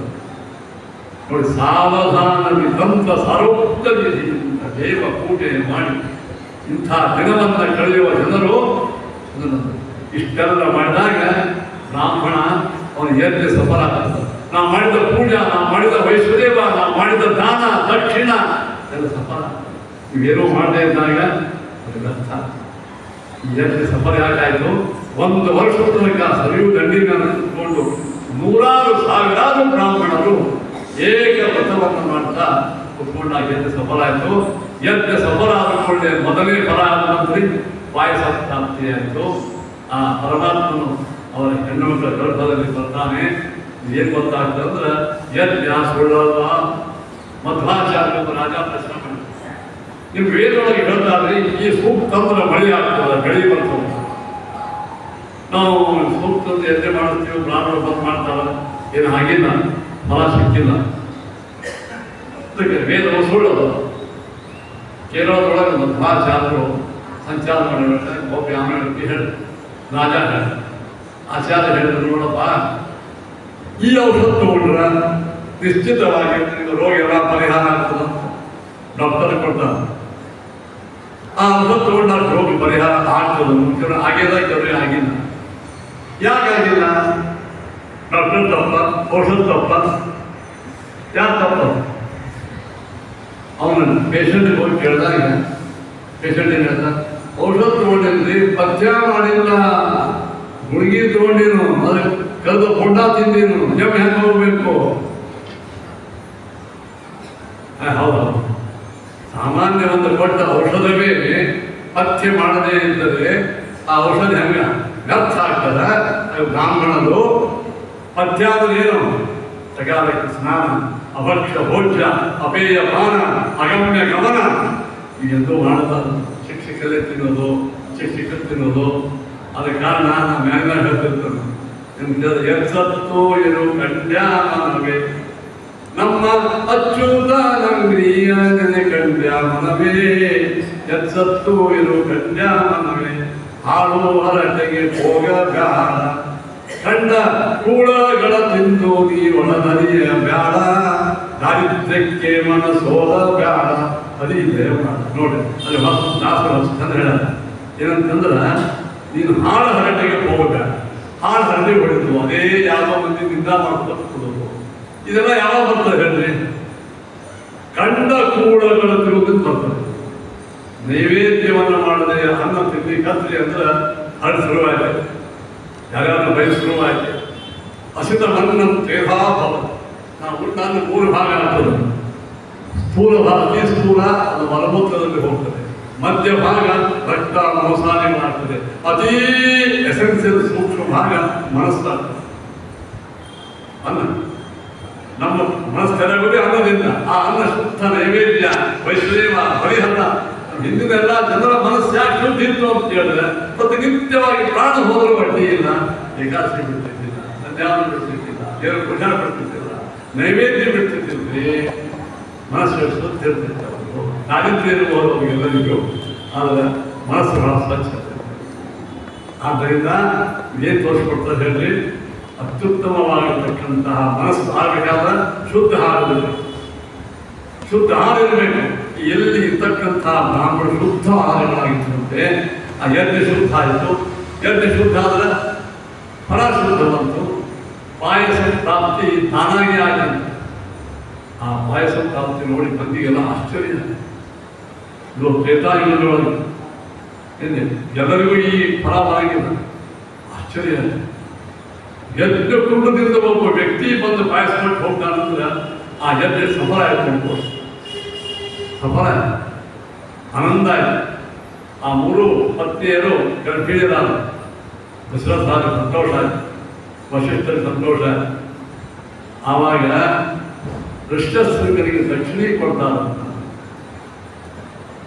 ದಕ್ಷಿಣೆ ಅವಾಗ ನಾವು ಋಷಿ ಮುನಿಗಳು ನಾವಿಷ್ಟು ತಗೊಂಡಿಲ್ಲ, ದಕ್ಷಿಣೆ ಕೊಟ್ಟು ಎಲ್ಲ ಕೊಡು ದಕ್ಷಿಣೆ ಸ್ವೀಕಾರ ಮಾಡಿ ಎಲ್ಲರಿಗೂ ಹಂಚಿ ಮತ್ತೆ ಕಮಲ ತಗೊಂಡು ಹೋಗ್ಬಿಟ್ಟು ರಾಮ ವೇದವ್ಯಾಸರಿಗೆ ರಾಯಸೂಯತ್ತಿನೊಳಗೆ ದಕ್ಷಿಣೆ ಕೊಟ್ಟಾರ ಪಾಂಡವರು ಪೃಥ್ವಿಯಲ್ಲಿ ಕೊಟ್ಬಿಟ್ಟು ನಾವು ತಗೊಂಡೇನು ಮಾಡೋಣ ಅಂತ ಹೇಳಿ ಮತ್ತೆ ಪುನಃ ಎಲ್ಲರಿಗೂ ಅದನ್ನು ಹಂಚಿ ಸ್ವಲ್ಪ ಅಲ್ಲಿಂದ ಬ್ರಾಹ್ಮಣರಿಗೆ ಕೊಟ್ಟು ಮುಂದೋಗಿ ದಾನ ಹೋಗಿ ಮಾಡಲಿಕ್ಕೆ ಹೋಗೋದು, ನಾನು ಇನ್ನೂ ದಾನ ಮಾಡಲಿಕ್ಕೆ ಹೋಗ್ತೀನಿ. ನಿಮ್ಮ ಕುಟುಂಬಕ್ಕೆ ತೊಂದರೆ ಇದ್ದಾಗ ಬಳಸ್ತಿಲ್ಲ, ಆದರೆ ದಾನದ ಹಣವನ್ನು ಊಟ ಮಾಡಲಿಕ್ಕೆ ಮಾಡೋ ಹೊತ್ತು ಐಷಾರಾಮ್ ಜೀವನ ಮಾಡಲಿಕ್ಕೆ ಹೋಗ. ದಾನದ ಹಣವನ್ನು ಐಷಾರಾಮ್ ಜೀವನಕ್ಕೆ ಯೋಗ ಮಾಡಿದರೆ ಅಂತ ನಮ್ಮ ಮೂಲವಾಗಿ ಅಂದ್ರೆ ನಾವು ಪತಿದ್ದಾರೆ ಅಂತ ನಮ್ಮ ಗುರುಗಳು ನಾವೇ ಆಚಾರ ಆ ಕಾಲಕ್ಕೆ 62ನೇ ಇಸ್ವಿ ಒಳಗೆ ಅವರ ಮುಂದೆ ಯಾರಾದರೂ ₹1 ತಂದು ಕೊಟ್ಟರೆ ಅರ್ಧ 8 ಕಡೆ ಪುಸ್ತಕ ತರೋದು, ವಿದ್ಯಾರ್ಥಿಗಳಿಗೆ ಖರ್ಚು ಮಾಡೋದು, ಇನ್ನು 8 ಕಡೆ ಒಳಗೆ 4 ಕಡೆ ಸತ್ಯಧ್ಯಾನದ ಆರಾಧನೆಗೆ ಇಡೋದು, ಇನ್ನು 4 ಕಡೆ ಆಚಾರ್ಯರು ಊಟಕ್ಕೆ ಉಪಯೋಗ ಮಾಡ್ತಾರೆ. ನಾನು ನೋಡಿದ್ದು ನಾನೇ ಎಷ್ಟೋ ಸಲ ನೋಡಿದ್ದು. ಅವ್ರು ₹5 ಕೊಡೋದು ಭಾರಿ 5-10 ಕೊಟ್ಟಂದ್ರೆ ಏನು ದಾನಿಸ್ಕೊಳ್ರಿ. ಈಗ ₹5 ಭಿಕ್ಷುಗೆ ತಗೊಂಡಿಲ್ಲ, ಯಾರೇ ₹10 ಕೊಟ್ಟಿದ್ದು ತಗೊಂಡು ಹೋದಂತ ಅಷ್ಟು. ಆವಾಗ ಅಣ್ಣ ಬ್ರಾಹ್ಮಣ ನಿಸ್ಪೃಹ ಇರಲಿ, ನಿಸ್ಪೃಹ. ನಮ್ಮೊಬ್ಬರು ಕಥೆ ಹೇಳ್ತಾರೆ, ಸ್ವಲ್ಪ ನಮ್ಮ ತಂದೆಯ ಮಾತಾಮಹರಿದ್ದರು ಗಲಗಲಿ ಮಧ್ವಾಚ ಶುಕ್ರಗಳಿದ್ದರು. ಅವನಿಗೆ ಹಣದ ಬಗ್ಗೆ ಆಸೆ ಇದ್ದಿತ್ತು, ಸಂಸಾರ ಬಹಳ ದೊಡ್ಡದು. ಏನು ಅವ್ರಿಗೆ ಟೀಕಾದಾಯದ ಆರಾಧನೆ ಮಾಡ್ತಿದ್ರು ಪ್ರತಿ ವರ್ಷ. ಆ ಸಲ ಸ್ವಲ್ಪ ಕಡಿಮೆ ಅಲ್ಲಿ ಮೊದಲಿಗೆ ಸತ್ಯವರಿಗೆ ಹೋಗಿದ್ರು ಅಂತ ಯಾರೋ ಅವ್ರು ಮಿತ್ರರು ಬರೀ ಆಚಾರ ಶ್ರೀಮಂತರು ಮಾಡ್ತಾರೆ ಕೊಡ್ತಾರೆ. ಅವ್ರು ₹5 ಕೊಟ್ಟು ಆಯ್ತು ಅಂತ ಹೇಳಿ ನೋಡಿ, ಇಲ್ಲ ನೀವು ಸ್ವಲ್ಪ ಮನೆಗೆ ಹೋಗಿರ್ರಿ, ನಾನು ಈಗ ಬರ್ತೀನಿ ಅಂತ ನಮ್ಮ ಮನೆಗೆ ಬಂದು ಆಚಾರ ಗುರುಬಾರಿಗೆ ಹೋಗಿಬಿಟ್ಟಿದ್ರು. ಅದೇ ಎಲ್ಲಿ ಹಿಂಗೆ ಮುಂದೆ ಬೆಟ್ಟ ಏನು ಅನಾಯಸ್ ಬಂದಿದ್ದೀರಿ ನೀವು, ಶ್ರೀಮಂತರಿಗೆ ಕೊಡೋರು ಭಾಳ ಇದ್ರು, ಈಗ ಇನ್ನೊಂದು ₹50-100 ಕೊಡಿಸ್ತಿದ್ದಾರೆ. ಇಲ್ಲ, ನನಗೆ ಟೀಕಾರಾಯರ ಆರಾಧನೆ ಮಾಡಲಿಕ್ಕೆ ಬೇಕು, ಹಣ ಬಂತು, ಅದರ ಮುಂದಿನ ಒಂದು ಪೈಸಾ ನನ್ನ ದೃಷ್ಟಿಯಿಂದ ಮಣ್ಣಿನ ಹೆಂಡಿದ್ದಾನೆ. ನಮ್ಮ ತಂದೆ ನನಗೆ ಗೊತ್ತಿಲ್ಲ, ಬೇಡ ಸಾಕು. ಅಷ್ಟು ನಿಷ್ಠುರ ಬ್ರಾಹ್ಮಣರು ಇದ್ದರೆ ಮಾತ್ರ ಏನಾಗ್ತದೆ ಹೇಳಿ ಇಂಥ ಯಜ್ಞಗಳ ಸಕ್ಸಸ್ಫುಲ್ ಆಗ. ಇವತ್ತು ನಾವು ಮಾಡುವ ಯಜ್ಞ ಯಾಗಾದಿಗಳಿಗೆ ಫಲ ಅದ, ನನಗೆ ಏನೂ ಫಲ ಇಲ್ಲ, ಫಲ ಸ್ವಲ್ಪ ಅದನ್ನೇ ಅದ, ಸ್ವಲ್ಪ ಆದರೂ ಫಲ ಒಂದೇ ಬರ್ತದೆ, ಬರಗಿಲ್ಲ ಅಂತ ನನಗಿಲ್ಲ. ಪೂರ್ಣ ಫಲ ಯಾಕೆ ಬರಗಿಲ್ಲ ಅಂತ ಹೇಳಿದ್ರೆ ನಮ್ಮಲ್ಲಿ ಮಾನಸಿಕ ದೋಷಗಳು, ಬೌದ್ಧಿಕ ದೋಷಗಳು, ಶಾರೀರಿಕ ದೋಷಗಳು, ಪುರೋಹಿತರಲ್ಲಿ ಕೆಲವು ದೋಷ ಇರ್ತಾವೆ. ಅದಕ್ಕೆ ಫಲ ಅಷ್ಟೇ ಬರ್ತದೆ. ಆದರೆ ಒಂದು ಮಾತ್ರ, ನೀವು ಕಷ್ಟಪಟ್ಟು ದ್ರವ್ಯ ತ್ಯಾಗವನ್ನು ಮಾಡಿ ಭಕ್ತಿಯಿಂದ ಕೊಟ್ಟದ್ದು ಎಂದೂ ಹಾಳಾಗಂಗಿಲ್ಲ. ಬಹಳ ಕಷ್ಟಪಟ್ಟು ಪೇಪರ್ ಬರೆದ್ರೆ ನಾವು ಫಸ್ಟ್ ಕ್ಲಾಸ್ ಫಸ್ಟ್ ಬಂದಿರ್ಲಿಕ್ಕಿಲ್ಲ, ನಾವು 3ನೇ ಕ್ಲಾಸ್ ಪಾಸ್ನೇ ಆಗ್ತೀವಿ. ಹಂಗೆ ನಾವು ಇವತ್ತು 3ನೇ ಕ್ಲಾಸ್ ಪಾಸ್ನೇ ಆಗೇ ಆಗ್ತೀವಿ. ನಾವು ಈ ಹಾದಿ ಹಿಡಿದು ಬಂದ್ರೆ ನಾವು ಹಿಡಿದ ಹಾದಿ ಎಂದೂ ವ್ಯರ್ಥ ಅಲ್ಲದ. ಎಷ್ಟೋ ಕಲಿಯುವ ಬಂದದ, ಕಾಲದಲ್ಲಿ ಆಗಿದೆ, ನಮ್ಮ ಕೌಟುಂಬಿಕ ವ್ಯವಸ್ಥೆ ಕಡಿಮೆ ಆಗಿದೆ, ನಮ್ಮ ಬಟ್ಟೆ ಉದ್ಯೋಗ ನಾವೇ ಮಾಡ್ಕೋಬೇಕಾಗಿದೆ. ಈ ಸಂದರ್ಭದೊಳಗೆ ನಾವು ಧರ್ಮವನ್ನು ಸಂಕೋಚ ಮಾಡಿಕೊಂಡು ಆದರೂ ಧರ್ಮವನ್ನು ಮಾಡಲಿಕ್ಕಂತೀವಲ್ಲ, ಇದಕ್ಕೆ ಫಲ ಅವನೇ ಅಲ್ಲ. ಅದು ಒಂದು ಮಾತ್ರ ಥರ್ಡ್ ಕ್ಲಾಸ್ ಅಂತ ಪೇಪರ್ ಬರೆದು ನಾವು ಫಸ್ಟ್ ಕ್ಲಾಸ್ ಯಾಕೆ ಬರಲ್ಲ ಅಂತ ದಯವಿಟ್ಟು ಆ ಪರೀಕ್ಷಾ ಬಯಲಿಕ್ಕೆ ಹೋಗಬೇಡಿ. ಇಷ್ಟೇ ನಾನು ಹೇಳುವ ತಾತ್ಪರ್ಯದ ವಶಿಷ್ಠರಿಗೆ ಫಸ್ಟ್ ಕ್ಲಾಸ್ ಪೈಕಿ ಮಾಡಿದ್ರು ಏನು ಯಜ್ಞ.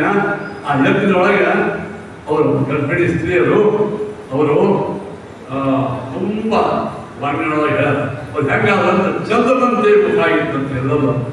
ಏನ್ರಿ ದೇವರೇ ಒಳಗೆ ಬಂದ್ಬಿಟ್ಟಿದ್ದ, ಸಾಕ್ಷಾತ್ ನಾರಾಯಣ ಅವನೇ ರಾಮ. ರಾಮದೇವರು ಚೈತ್ರ ಶುದ್ಧ ಏನ್ರಿ ನವಮಿ ಮಧ್ಯಾಹ್ನ ಕರ್ಕಾಟಕ ಲಗ್ನ, ಅಲ್ಲಿ ನಕ್ಷತ್ರ ಅಧಿತ ದೇವತೆ ಪುನರ್ವಸು ಎಂಬ ನಕ್ಷತ್ರ, ಗೃಹೇಶು ಕರ್ಕಟೆ ಲಗ್ನೆ ವಾಟ್ಪತೋ ಇಂದುನಾಸ. ಸಾಕ್ಷಾತ್ ರಾಮೋ ಮಧುರಾಶಿ ರಾಮದೇವರು ಈ ರಾಮ ಜನ್ಮಭೂಮಿಯಲ್ಲಿ ಕೊಟ್ಟಿದ್ರು. ಇದೇ ಜನ್ಮಭೂಮಿ ಇವತ್ತು ನಮ್ಮ ಭಾರತೀಯರ ಅಭಿಮಾನದ ದ್ಯೋತಕ ಅದು.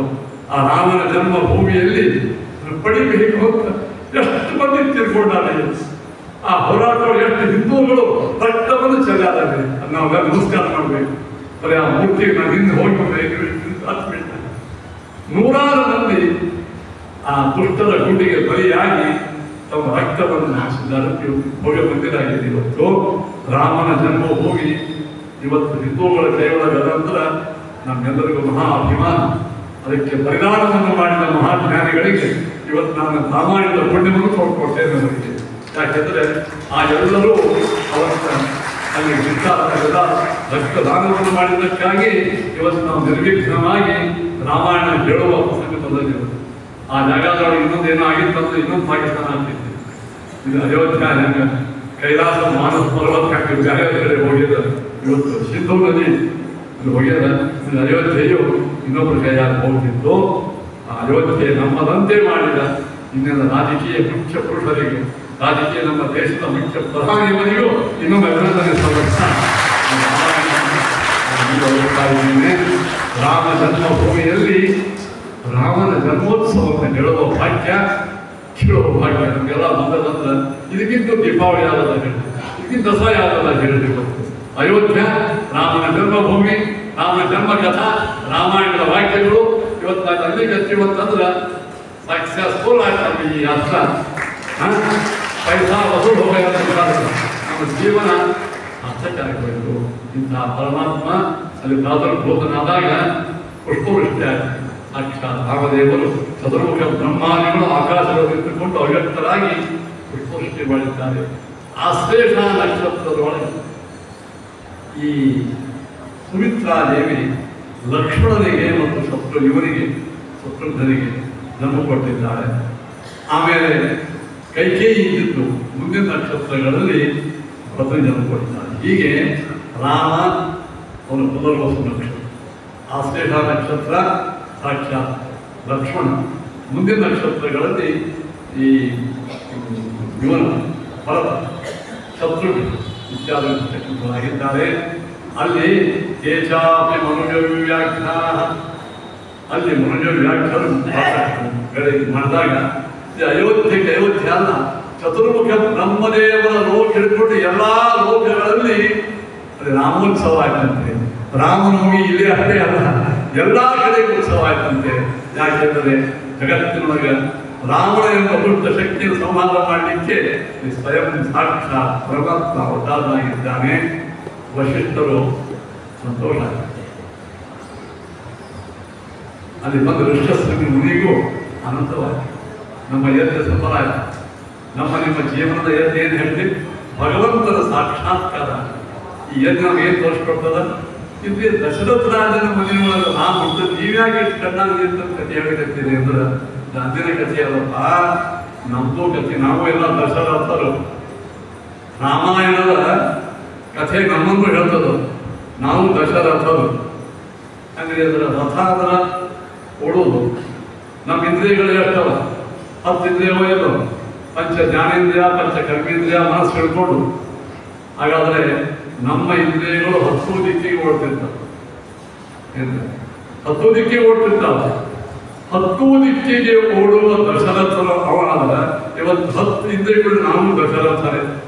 ಅದೇ 3 ಮಂದಿ ಹೆಣ್ಣಂದ್ರು ಒಬ್ಬೇ ಹೇಳ್ತಿದ್ದಾಳ ಅಂದ್ರೆ ನಿಮಗೂ 3 ಹೆಣ್ಣಂದಿದ್ದ. ಯಾರು ಹೇಳ್ತೀವಿ? ಸತ್ವಗುಣ, ರಜೋಗುಣ, ತಮೋಗುಣ. ಸಾತ್ವಿಕರು, ರಾಜಸರು, ತಾಮಸ. ಸತ್ವಗುಣನೇ ಯಾರು? ಕೌಸಲ್ಯ. ಸುಮಿತ್ರಾದೇವಿ ಸಾತ್ವಿಕ, ಮಹಾಸಾತ್ವಿಕ, ರಜೋಗುಣದ ಪ್ರತೀಕ. ಕೈಕೇಯಿ ತಮೋಗುಣದ ಪ್ರತೀಕ. ಆದರೆ ಈ ಗುಣಗಳು ಇದ್ದರೂ ಒಳಗಿದ್ದ ಪರಮಾತ್ಮನು ಆ ಎಲ್ಲ ಸತಿಯರೊಳಗಿರುವುದರಿಂದ ಆ ಎಲ್ಲ ಸತಿಯರಿಗೆ ಅತ್ಯುತ್ತಮ ಯಜ್ಞದ ಪ್ರಸಾದ, ಜ್ಞಾನಿಗಳ ಕೊಟ್ಟ ಪ್ರಸಾದ, ಪಾಯಸ, ಅವರು ಮಾಡಿದ ಮಂತ್ರ ಉಪದೇಶದಿಂದ ಏನಾಯಿತು? ಉತ್ತಮ ಮಕ್ಕಳನ್ನು ಪಡೆದರು. ಈಗ ನಾವು ಕೂಡ ದಶರಥರು ಈ ಸತ್ವಗುಣ, ರಜೋಗುಣ, ತಮೋಗುಣವನ್ನು ಹೆಣ್ಣಂದ್ರಾದರೂ ಯಜ್ಞದಲ್ಲಿ ಪೂರ್ಣವಾದ ಶ್ರೇಷ್ಠವಾದ ಪ್ರಸಾದವನ್ನು ತಗೊಂಡ್ರ, ಉಪದೇಶವನ್ನು ಕೇಳಿದರೆ, ಎಷ್ಟೋ ವರ್ಷ ಅವರು ಕೇಳಿದರೆ ನಮ್ಮ ದೇಹದ ಒಳಗೂ ರಾಮ, ಭರತ, ಲಕ್ಷ್ಮಣ, ಶತ್ರುಘ್ನ ಎಂಬುವಂತಹ ಶ್ರೇಷ್ಠ ಸಂತಾನ ಆಗ್ತದೆ. ಅಥವಾ ಜ್ಞಾನ, ಭಕ್ತಿ, ವೈರಾಗ್ಯ, ಅತ್ಯುತ್ತಮವಾಗಿರ್ತಕ್ಕಂತಹ ಕಡೆ ವೈರಾಗ್ಯೋಪೇತ ಭಕ್ತಿ ಇವೆಲ್ಲ ನಮಗೆ ಹುಟ್ಟುತ್ತವೆ. ಅದಕ್ಕೆ ರಾಮಾಯಣದೊಳಗೆ ದಶರಥನಿಗೆ ಮಕ್ಕಳಾದರು ಅಂದರೆ ನಮ್ಮಂತಹ ದಶರಥನಿಗೂ ಮಕ್ಕಳಾಗಬೇಕಾದರೆ ಯಜ್ಞ ಆಗಿದ್ದು ಅದು ನಮ್ಮ ಜೀವನವೇ ಯಜ್ಞ. ಅದು ಯಜ್ಞ ಆದ ಮೇಲೆ ಪರಮಾತ್ಮ ಬಂದ. ನಾವು ಕೂಡ ನಮ್ಮ ಜೀವನವನ್ನು ಯಜ್ಞ ಮಾಡಬೇಕು. ಯಾವ ಯಜ್ಞವೇ? ನಮ್ಮ ಜೀವನ ಯಜ್ಞ ಅನ್ನೋ ಏನೂ ಇಲ್ಲ. ನೀವು ಪ್ರತಿನಿತ್ಯವಾಗಿ ಇರುಳು ಹರಿಸುವ ದೀಪ ಹರಿಗೆ ನೀರಾಜನ. ನೀವು ಊಟ ಮಾಡುವುದೇ ಒಂದು ಭೋಜನ ಯಜ್ಞ, ಪಾಠ ಕೇಳುವುದೇ ಒಂದು ಕಿವಿಗೆ ಯಜ್ಞ, ರಸಾಸ್ವಾದನ ಮಾಡುವುದೇ ನಾಲಿಗೆ ಯಜ್ಞ, ದೇವರಿಗೆ ಅರ್ಪಿತವಾಗಿರ್ತಕ್ಕಂತಹ ಪದಾರ್ಥವನ್ನು ತಿನ್ನುವುದೇ ಭೋಜನ ಯಜ್ಞ. ನಮಗೂ ನಿಮ್ಮದು ಯಜ್ಞ ಆಗಬೇಕಾದ್ರೆ ನೀವು ದಿನ ಮಾಡುವ ಯಜ್ಞ ಆಗ್ತದೆ. ಯಾವಾಗ ಸ್ವಲ್ಪ ಇದ್ದದ್ರೊಳಗೆ ಇದ್ದು ಮಡಿ ಒಳಗೆ ಸ್ವಲ್ಪ ಮಡಿಯನ್ನು ಮಾಡಿ ದಿನ ದೇವ್ರ ಪೂಜೆ ಮಾಡಿ ಒಂದು ತುಳಸಿ ತೀರ್ಥ ಹಾಕಿ ನೈವೇದ್ಯ ಮಾಡಬೇಕು. ಇದು ಆಚಾರ. ಕರೆ ಹೇಳಬೇಕು, ನೀವು ಭಾಳ ಮನಸ್ಸು ಬಿಚ್ಚಿ ಮಾತಾಡಲಿಕ್ಕೆ ಓಪನ್ ಡಿಸ್ಕಷನ್. ನಾವು ಹೇಳ್ತೀವಿ ನಮಗೆ ನಿಮ್ಮಷ್ಟು ಮಡಿ ಆಗಂಗಿಲ್ಲ, ಬೇಡ ನಮಗೆ ಮಡಿ ನೀವು ಇಲ್ಲಿ ನಮ್ಮಲ್ಲಿ ಮುಖ್ಯ ನೀರನ್ನ ಮಡಿ ಅಂದ್ರೆ ಕೂಡ ಮಾತು ತೊಗೊಂಡ್ಬರ್ತೀವಿ. ಯಾವ್ದು ಹೇಳ್ತೀವಿ? ಇಡ್ಲಿ, ಒಲಿ, ಮೈಸೂರು ಬೆಲ್ಲ, ಹೊಗೆ ಇವೆಲ್ಲ ಹೆಂಗೆ ಮಡಿ ಆಗ್ತದೆ. ನಮ್ಗೆ ಆಗಂಗಿಲ್ಲ. ನಿಮಗೆ ಸ್ವಲ್ಪ ಏನೋ ಅದರೊಳಗೆ ಇದ್ದೀರಿ, ಅದ್ರ ಬಿಟ್ಟು ಗತಿಯಲ್ಲಿ ಇರ್ಬೋದು ಮಾಡ್ಕೊಳ್ತೀವಿ. ನಮಗೆಲ್ಲ ಸರಿ, ನೀವು ಹೆಂಗೆ ಅಡುಗೆ ಮಾಡ್ತೀರಿ ಮಾಡಿ ಅಡುಗೆ ಬಗ್ಗೆ ನಾವೇನು ಮಾತಾಡ್ತೀವಿ. ಆದರೆ ಅದು ಯಾವುದೇ ಒಂದು ಕೆಲಸವಾಗಿ ಫಸ್ಟ್ ಕ್ಲಾಸ್, ಸೆಕೆಂಡ್ ಕ್ಲಾಸ್ ಅಂತ ಇರ್ತದಿಲ್ಲ. ಅದೇ ಉತ್ತಮವಾದಂತಹ ಸೆಗಣಿ, ಇಡ್ಲಿ, ಒಲಿ ಇತ್ಯಾದಿ ಭಾಳ ಉತ್ತಮ. ಅದು ಬಿಟ್ಟು ಬಿಡ್ತೀವಿ.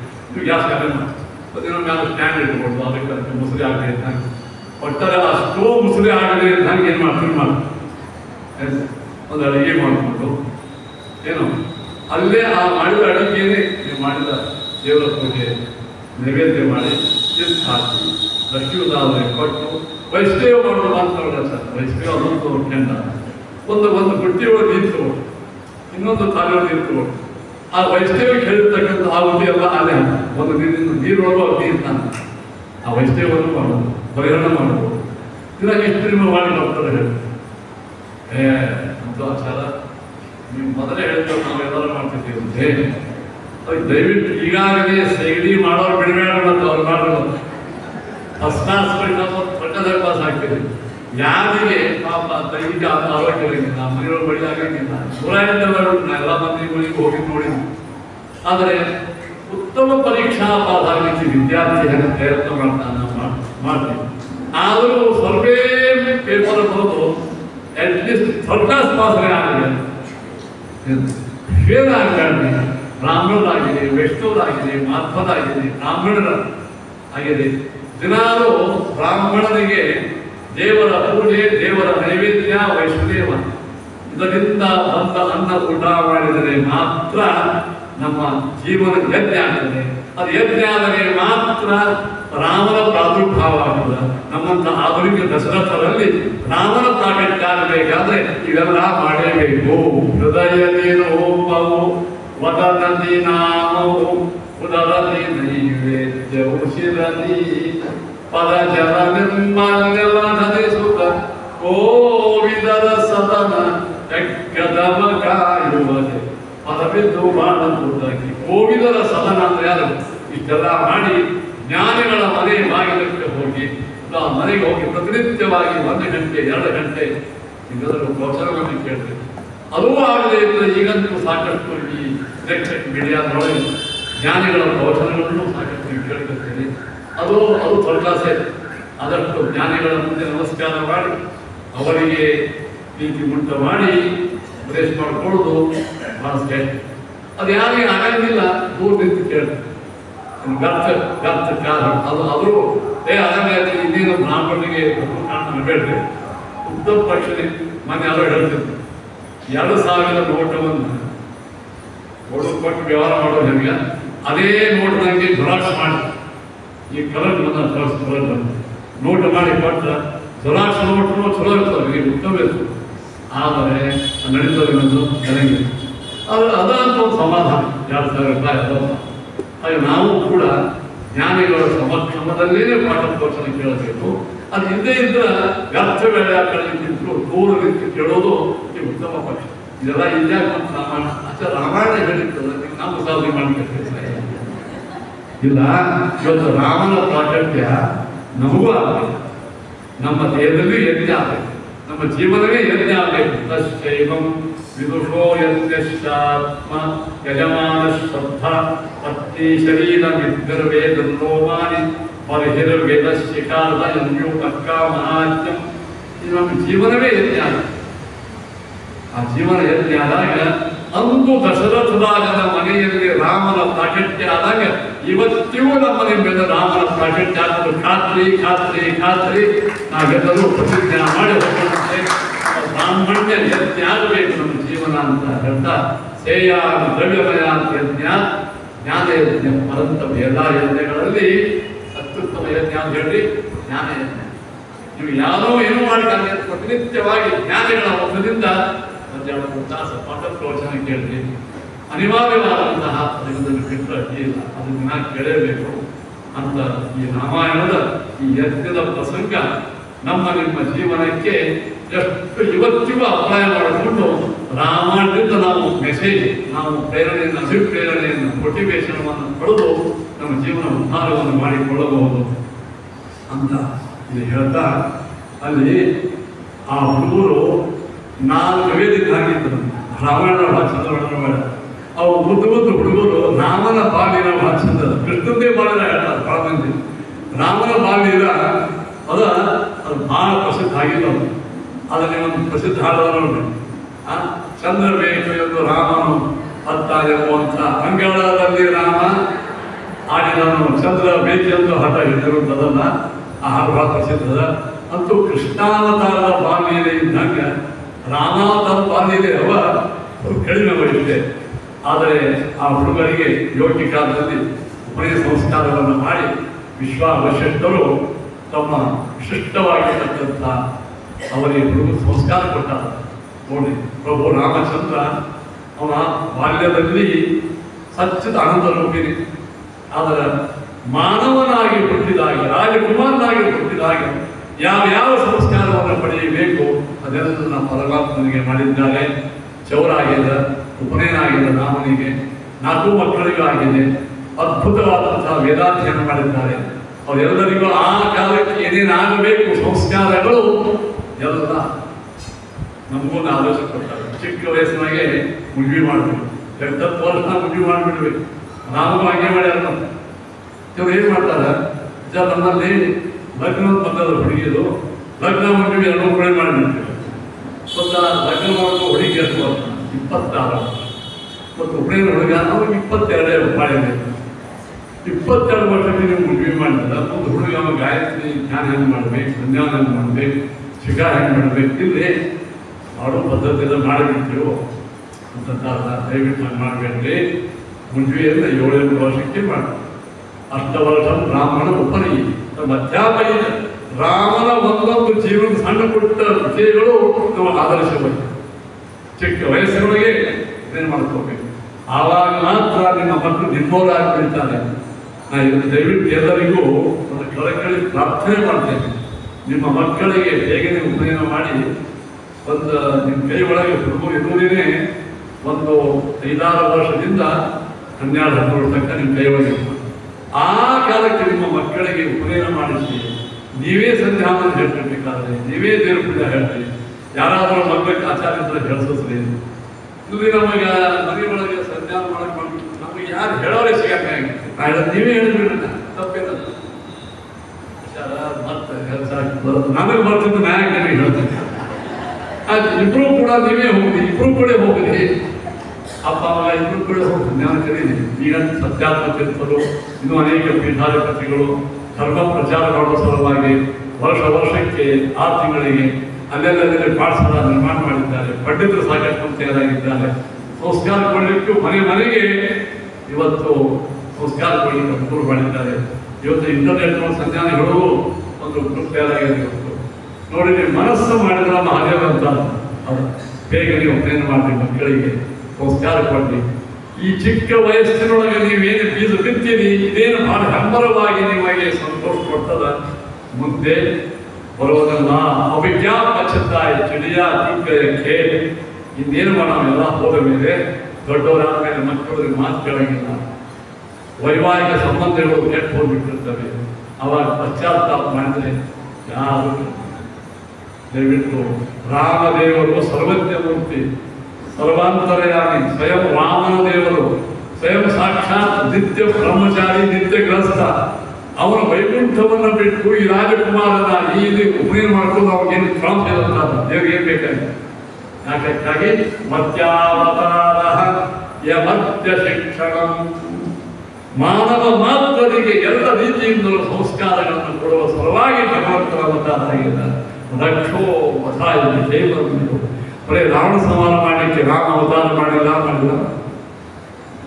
ನಮ್ಮ ನಿಮ್ಮ ಎಲ್ಲರಿಗೂ ಸಾಮಾನ್ಯ ಮಾನವರಿಗೂ ಸಾಮಾನ್ಯ ಭಕ್ತರಿಗೂ ಅಂತ ತಪ್ಪು ಅಂದ್ರೆ ಗ್ರೌಂಡ್ ಲೆವೆಲ್ದಿಂದ ನಾವು ಮಾನವರಾಗಬೇಕು, ಧಾರ್ಮಿಕರಾಗಬೇಕು, ಪ್ರತಿಯೊಬ್ಬರು ಕೇಳಬೇಕು. ಅದಕ್ಕಾಗಿ ನಾನು ಸ್ವಯಂ ತಾನು ಕೈ ಒಳಗೆ ದಂಡವನ್ನು ಹಿಡಿದು ಸ್ವಯಂ ತಾನೇ ಕಮಂಡಲು ಹಿಡಿದುಕೊಂಡು ಬ್ರಹ್ಮಚಾರಿಯಾಗಿ ನಮಗೆ ಸಂಸ್ಕಾರ ಕೊಟ್ಟಿದ್ದಾನೆ. ಇಂಥ ರಾಮಚಂದ್ರ ದೇವರು 16 ವರ್ಷದ ತನಕ ಅಯೋಧ್ಯ ಒಳಗಿದ್ದಾರೆ. 16 ವರ್ಷದ ತನಕ ಗುರುಕುಲ ವಾಸ ಮಾಡಿದ್ದಾರೆ. ಪ್ರತಿನಿತ್ಯವಾಗಿ ಗುರುಗಳು ಅವನಿಗೆ ಶಿಕ್ಷಣವನ್ನು ಕೊಟ್ಟಿದ್ದಾರಂತೆ. ರಾಮ ಲಕ್ಷ್ಮಣ ಭರತ ಶಾಂತ ಶಾಂತ ಪರಾಕ್ರಾಂತ ಭಕ್ತಿಮಂತೋ ದೃಢವ್ರತ. ಶಾಂತರು ಅಂದರೆ ಭಗವಂತ ನಿಷ್ಠಾ ಇದ್ದವರು, ಇಂದ್ರಿಯ ನಿಗ್ರಹವುಳ್ಳವರು, ಪ್ರತಿನಿತ್ಯವಾಗಿ ಗುರುಗಳಿಗೆ ನಮಸ್ಕಾರ ಮಾಡಿ ಹವನವನ್ನು ಮಾಡುವವರು, ಕ್ಷತ್ರಿಯರಿದ್ದರೂ ಕೂಡ ಮಾಡ್ಯಾರ. ಕೃತಜ್ಞ ಕೂಡ ನಾವೇನು ಆಚಾರ ಗೃಹಸ್ಥರು, ನಾವೆಲ್ಲ ನಮಗಿರಂಗಿಲ್ಲ. ಸುಮ್ಮನೆ ವೈದಿಕರು ಮಾಡ್ಕೊಂತಿರೋದಾಗಿ ವೈದಿಕರು ಗೃಹಸ್ಥ ನಾವು ಮಾಡ್ಕೊಂಡು ಎಲ್ಲರೂ ಬ್ರಾಹ್ಮಣರೇ. ಕ್ಷತ್ರಿಯರಿಗೂ ಇಟ್ಕೊಂತಿದ್ರು ವೇದಾಧ್ಯಯನ, ಗುರುಕುಲ ವಾಸ. ಇದು ಕೇಳಿದ್ದಾರೆ ದಿಲೀಪ್ ರಾಜ ಮಾಡ್ತಿದ್ರು. ಅಂಥ ಕ್ಷತ್ರಿಯರು ರಾಮನ ವಂಶ ಇಂದ ರಾಮನ ಕಥೆಯನ್ನು ಕೇಳ್ತೇವೆ. ರಾಮದೇವರು ಈ ಪ್ರಕಾರವಾಗಿ ಗುರುಗಳಿಂದ ಅಧ್ಯಯನವನ್ನು ಮಾಡಿದ್ದಾರೆ. 16 ವರ್ಷ ಇನ್ನೂ ಕೂಡ ಮುಗಿದಿಲ್ಲ. ಆ ಕಾಲಕ್ಕೆ ವಿಶ್ವಾಮಿತ್ರ ಬರ್ತಾರೆ. ಮುಂದಿನ ಕಥೆ ಏನಪ್ಪ ವೇಳೆ ಆಯ್ತು, ಸಂಜೀವಾಚಾರ ವೇಳೆ ಆಯ್ತು, ವೇಳೆ ಆಗಿದೆ ಸರಿ.